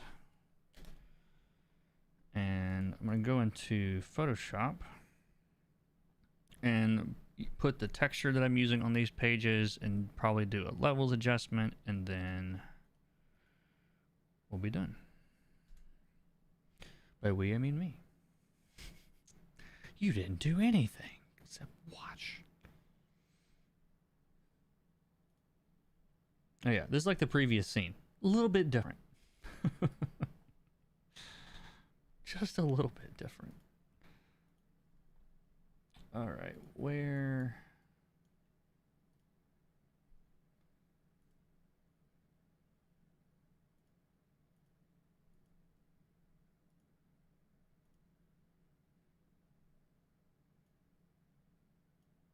I'm so confused. Where did page 15 go?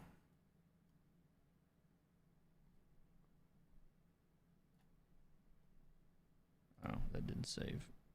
I don't know why it does that. It'll say it won't save, and then you save it again, and it saves. It does that all the time. There we go. Okay. 14, 15...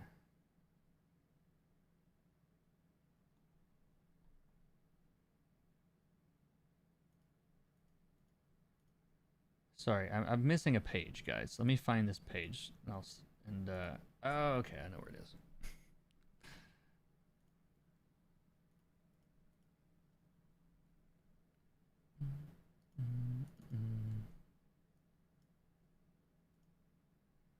Yeah, actually 16 and 17. No, 16 and 18 is what I need to do.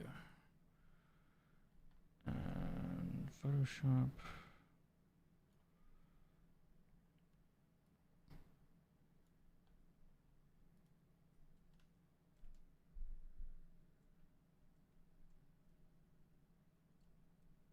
Okay.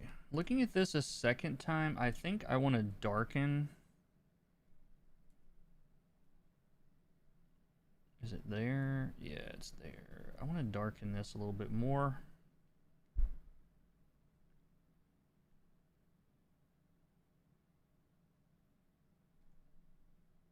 And make it a little bit more red. I just want it to seem kind of ominous looking.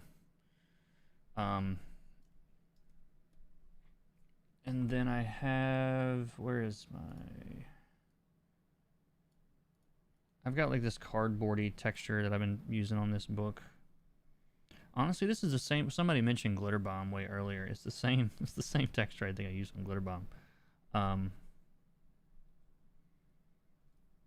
It's super subtle. It really only shows up in like the darkest areas. Kind of see it there a little bit. I've got that in overlay mode. I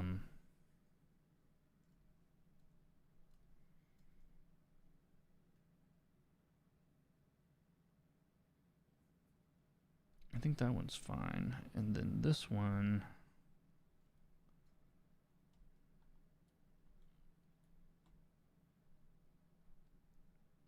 drag it on top.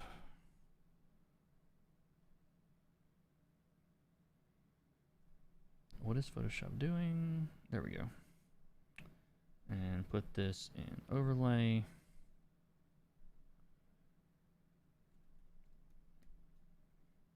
And then I'm gonna do, why is this doing that?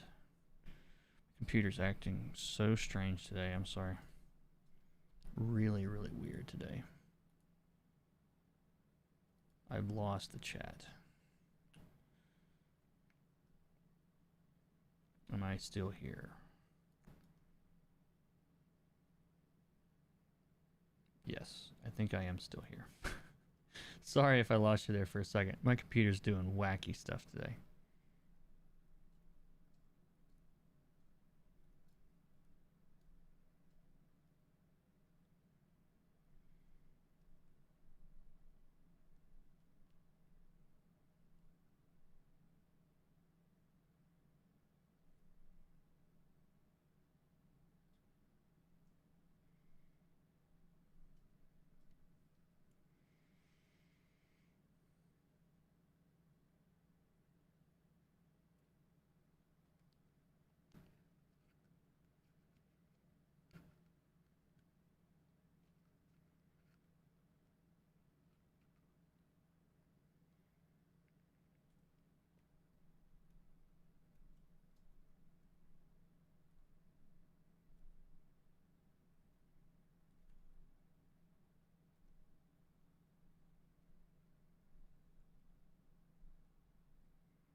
All right. Yeah, I think I'm going to shut it down for today, guys. So, got 2 pages done or close to done. I'll probably usually sleep on these and then go back and see if there's anything I want to adjust. But I think I'm pretty happy with them right now. So, questions, comments, concerns before I shut this down? About anything. Could be about this or whatever.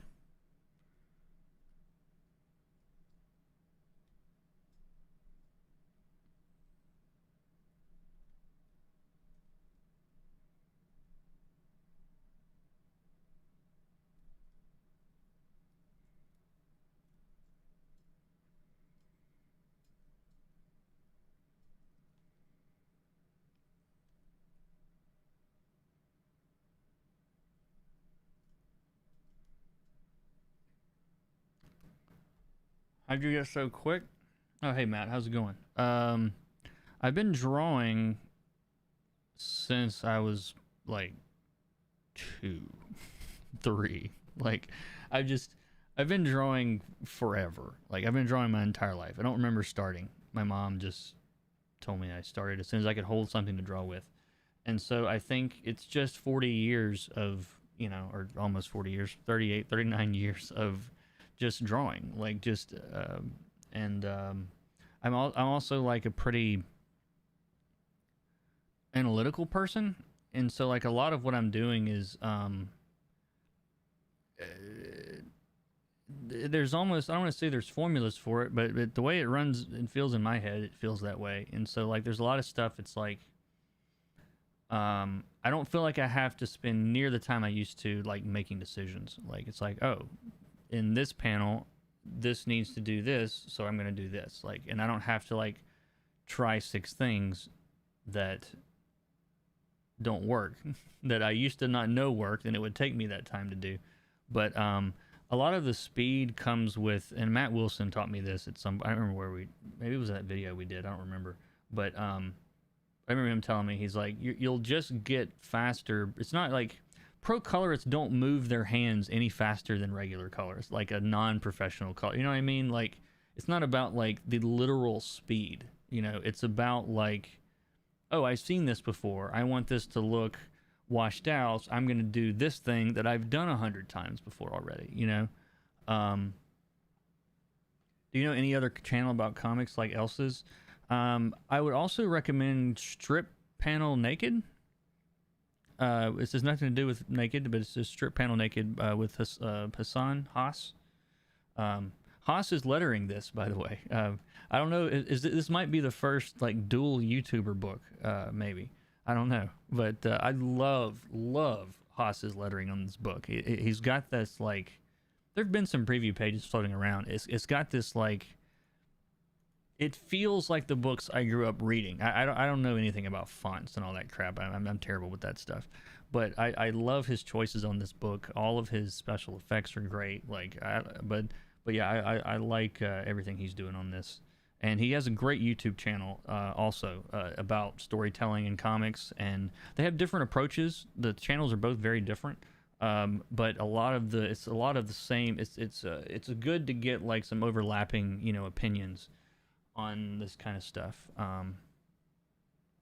Is Haas like a snake hiss Haas? I mean, his name is Hassan, I believe, and he calls himself Haas on his channel, so I'm calling him Haas. With time, you learn to connect the dots faster. Yeah, exactly. I mean, and a lot of it, I mean, and I don't know, people may I don't know what people's opinions about this is going to be necessarily, but like, there's so much to me that's like, there's like a shorthand when it comes to coloring that like we all know, even if you don't know, you know it. And I talked about this a little bit in the last stream, but it's like in the movie, if somebody goes down a hallway and the color is like that red, you know what I mean?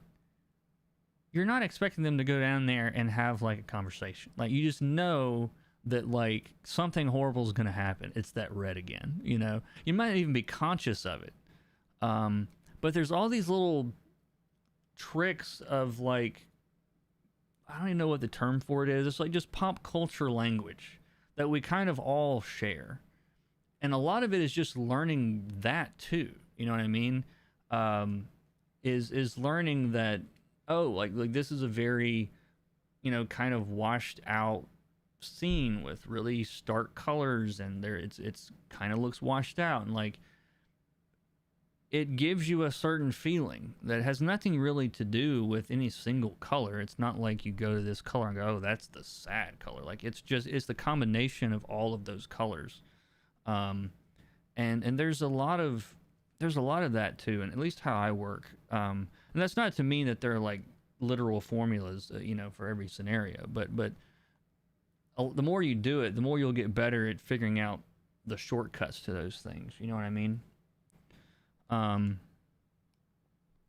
you didn't recommend my channel. How dare you? Yeah, Matt Garvey too. Everybody go to Matt's channel, I guess. No, Matt's cool. I like, but yeah, I did an interview on Matt's channel not too long ago. So yeah, I should definitely recommend Matt's too. But well, anyway, they said people I like, Matt. I mean, I don't, you know. I'm kidding. I'm joking.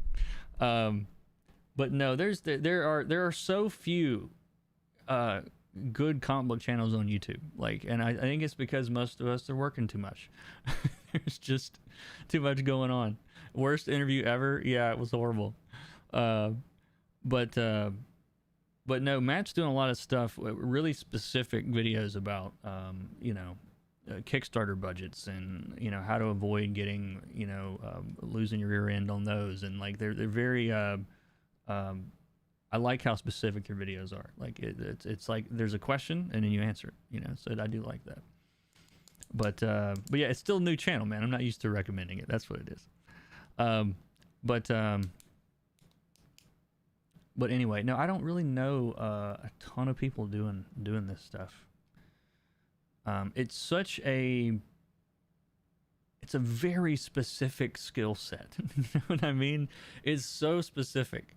But it's the kind of stuff that, honestly, I think it makes everyone's art better if you understand like storytelling. Like, no matter what kind of art you're making, you're probably telling a story. And it's just like, I recommend people go outside of comics to, like, most of what has made me a better colorist, I did not learn in a comic book, and I didn't learn in a book about coloring comic books. It's like I learned from, James Gurney, who's like an amazing painter, or I learned from, Scott Robertson, who's like a very technical, like 3D rendering guy, like that kind of thing. I've learned tricks from cinematographers, you know what I mean? Like, I'm doing a lot of the same stuff that, and as I'm looking, his jacket is, I wish it was a little bit lighter through here. So his silhouette reads a little bit better. If I can find out where my what layer that was on. There we go. I got a few too many layers here, probably. There we go. Matt Hollingsworth. That's another one. That's another colorist. Yeah, he didn't have a ton of videos, but yeah, all his stuff, and it's really nuts and bolts like technical type stuff too. Which I know there's all kinds of angles, I guess, to take, but yeah, he's another one. But like, I was noticing, I wonder if can I pull this up without YouTube like demonetizing my whole damn channel? I've never logged into Disney Plus on my computer. It's on my Xbox. But I'll show you, like, I'll do you guys a quick little cinematography lesson, or at least how I think about it. But I noticed, I don't even know my password. Maybe I'm not.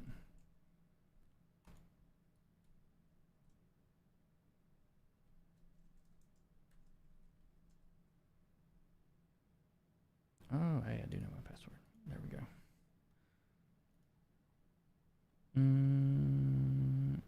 Let's see. Search.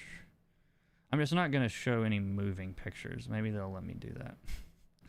Where is, let's see, Falcon and the Winter Soldier. And which episode was the last episode? The episode before last. I think it was. Click to cast videos to your TV. I don't want to cast to my TV. I want to do it here. Okay. Hold on. I was trying not to do any like crazy spoilers or anything, but yeah, if you don't want to be spoiled entirely, just sorry. See you next time.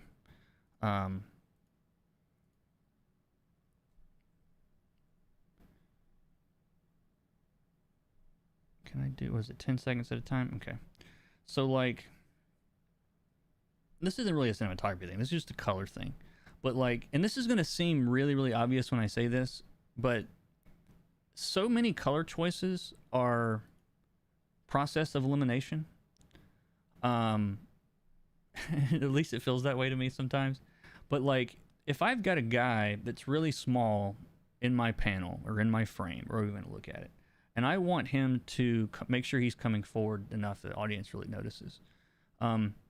If there were like little bits of red and blue all over this wall, like, he wouldn't stand out as much because he's red and blue.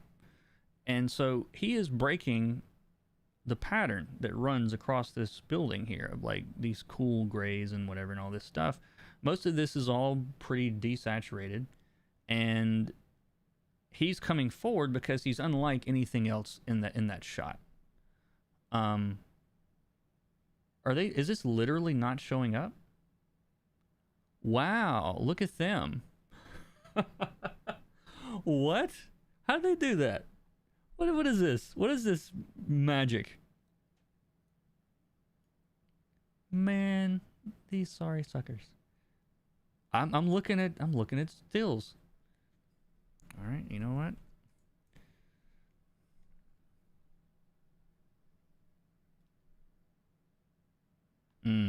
Very slick. That didn't work either. That's so weird. This is so funny. How are they doing this?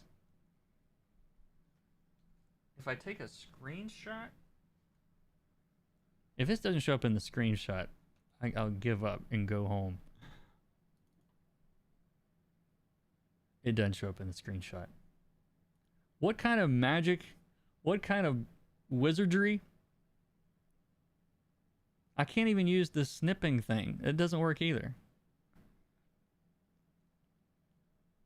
This is a troll? I promise it's not a troll. It just is not working. I did not expect this. I haven't tried this before. Dang. That sucks.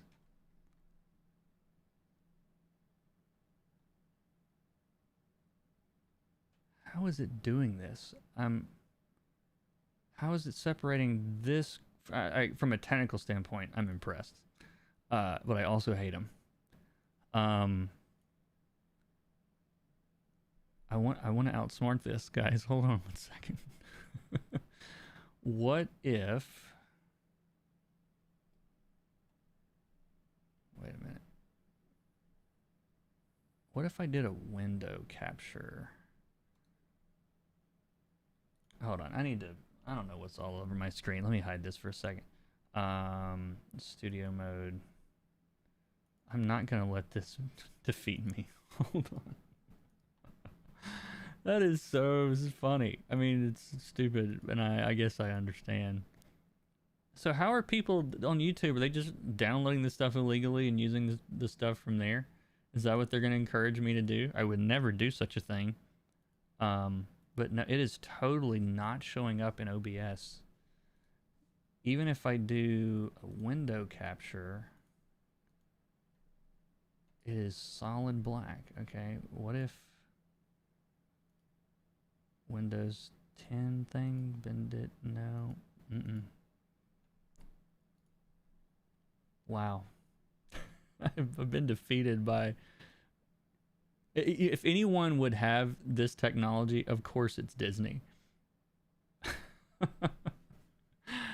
Oh man, that sucks. Well, I was gonna walk you guys through some stuff there with maybe another day. I'll do that a different day. Take a picture of the screen with your phone. Yeah, I'm not gonna turn into. I'm not gonna go that far. But anyway, that's very funny, and anyway, I tell you what I'm gonna do. I'm gonna draw this out real quick.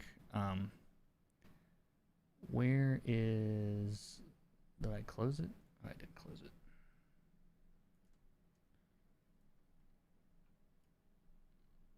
They can't stop me from doing a painting of it.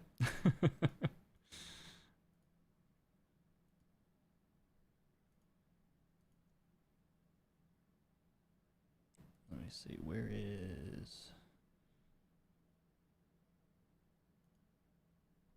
Oh, that's the shot. That's the shot right there I've been wanting to find.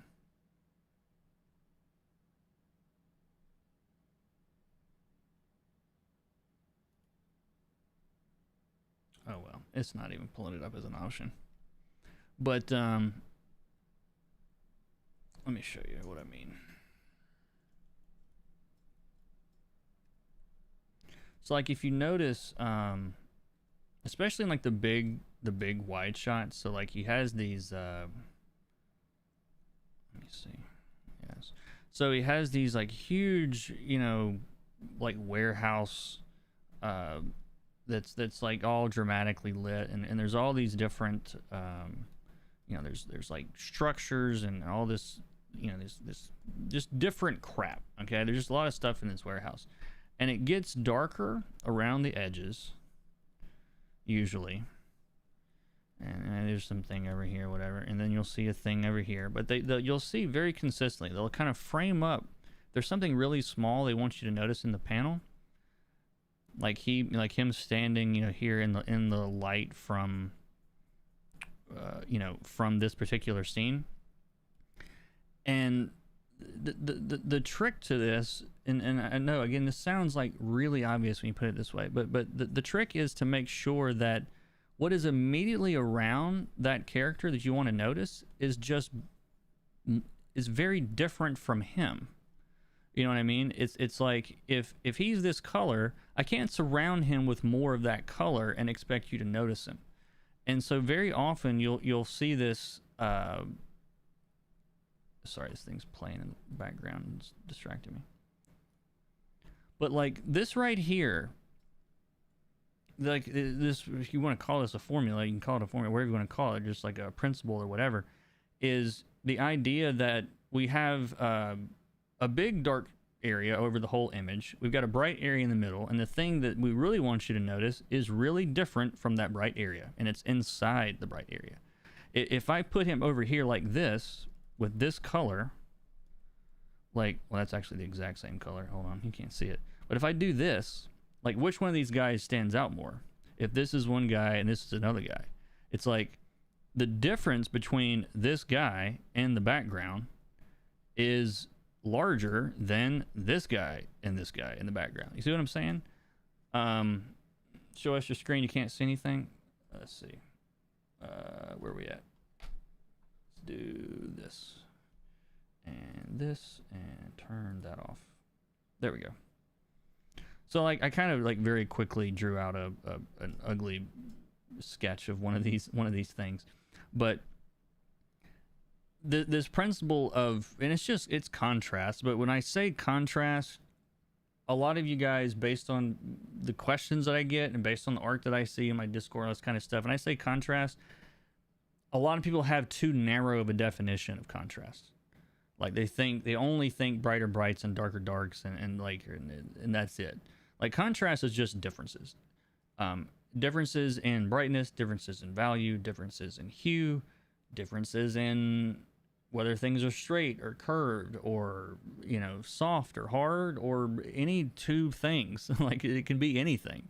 But what the point that I was making though is, on a very wide scale, and let me actually crop this out. I don't know why this thing went like this. Image crop. But like on a very wide scale, we really only see it's light spot and a dark spot. You know what I mean? Like that's the first like read that pulls us into this. And so it gets us into here. But then once we're in here, we're doing the same thing again at just a different scale. Now it looks like this, and I need to make sure that whatever I want you to notice is different from what's around it. Like this is like, it's like you're almost like you're zooming in, and it works on all these different levels. But you'll notice that this is basically the same color. This color and this color are exactly the same. This guy you can see very well. This guy you can't see very well.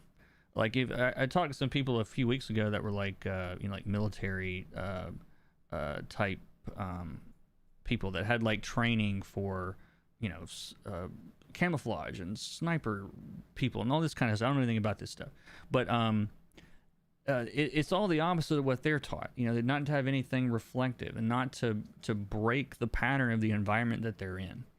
But in comics, you can have stuff that you want to hide in your environment, but you also should have things that should come forward. And as long as the difference in the colors in this spot and the difference in the colors in this spot should be very obvious to you. You know what I mean? There's a massive difference in going from this blue to this white, going from, here to here, versus like this dark to this dark. These are closer together, these are further apart. And that emphasis, having those differences, is what creates contrast, what creates emphasis, what creates focus. And some of the movies that people go nuts for their cinematography, they're just cranking this principle all the way up. Like so many times, that's what it looks like to me. Is just like really sharp, clean emphasis, focus. Like is so much of what makes good cinematography work, and it's the same thing that makes good comic book coloring work. You know, if I were to apply this to, I mean, any page I'm going to apply this to, but it's like these guys are different colors than what the environment is. Now, the old man comes forward because he's lighter and less saturated, and Blue Flame comes forward because he's blue. I mean, other than there's nothing else to look at in that panel. But does that make sense at all?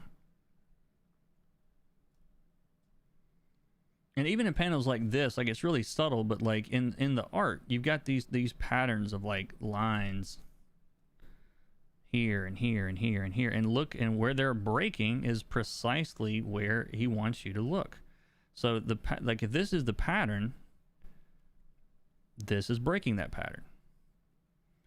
And again, I'll got a video I'll do on this at some point, and that's probably what I'm going to do with Dave. Hopefully, I'm hoping he's interested in doing that. But it's just like this panel here. It's the same exact principles.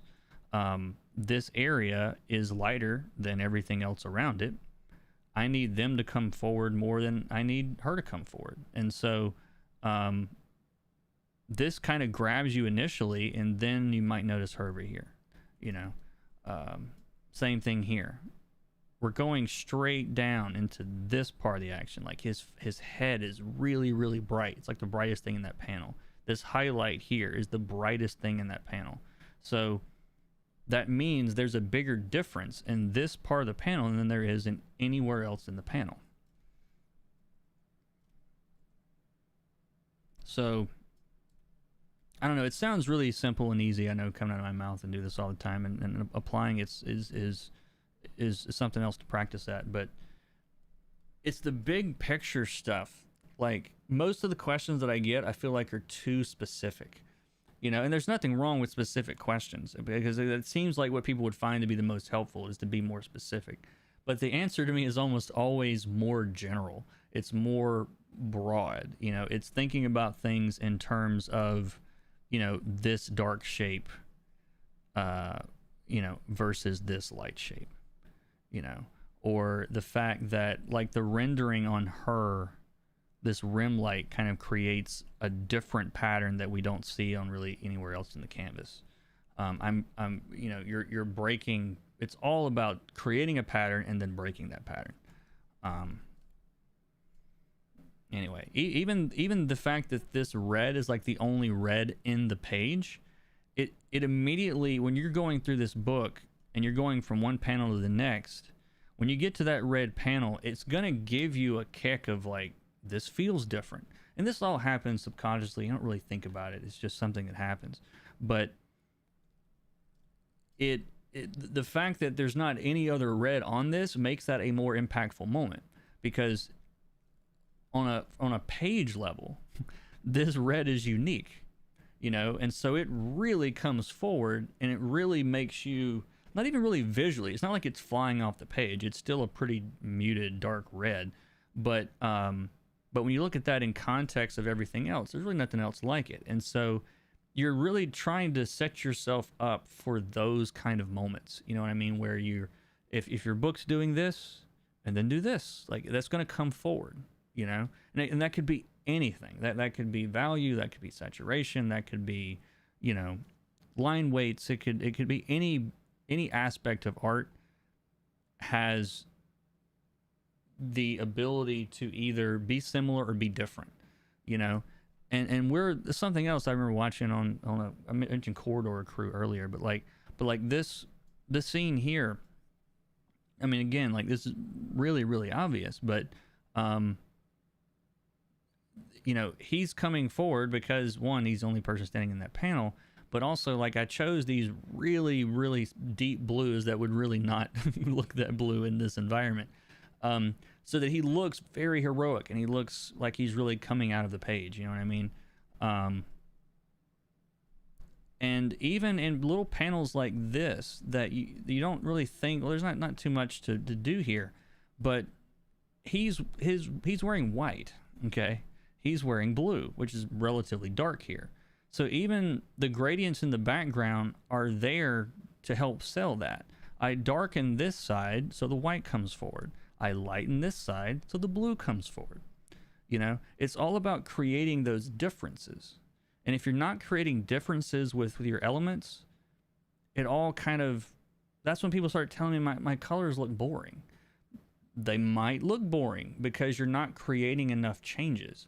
You know, if something's going to come forward on the page, make it different. Like, I know I'm beating a dead horse now, but I'm sure this is this stuff in practice. But anyway, any other questions, comments, concerns now that you can see my screen? I'm really upset that Disney won't let me show these screenshots. I'm gonna get you guys some screenshots, maybe for next time.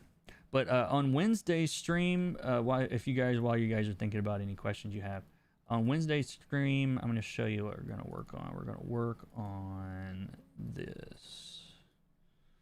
I'm really excited about this one. So this is a really ugly version of this, but so basically this is my sketch for this, but I want to do a blue flame like fan art basically, so this is all gonna be like the sun. I might even grab like a NASA sun, one of those crazy sun textures, and put it in here. But this will all be, you know, of course, this will all be like, you know, bright yellows and oranges and all this stuff along here. And then because it's space, you know, your shadows are pretty much entirely dark. But then his jetpack glows not blue, but not green, but blue. He's got these little lights on it that are all over the place, and so like his shadows are going to be lit with the light from the jetpack. I think it'll be a big. I think it'll be a cool, like, dramatic looking thing when we're done with it. But that's the goal anyway. You can't see the screen? You still can't see my screen? Yeah, you can. Don't fight the big mouse. LOL, let it go. Well, no, I'm joking mostly. But anyway, we'll work on that on Wednesday. There's not gonna be any line art on this. It's just gonna be a painting. I haven't really done too much of that, so I want to get better at that. And so we'll work on that on Sunday, or not Sunday, on Wednesday, 10 o'clock Central, 11 Eastern. And I don't see any other questions, so thank you guys so much for watching. If you want to support this channel and what I do around here, please click the links in the description and click all the thumbs and the comments and the subscribes and whatever else is down there. But appreciate it, guys. It's been a pleasure as always. Thank you for your support, and I'll see you next time.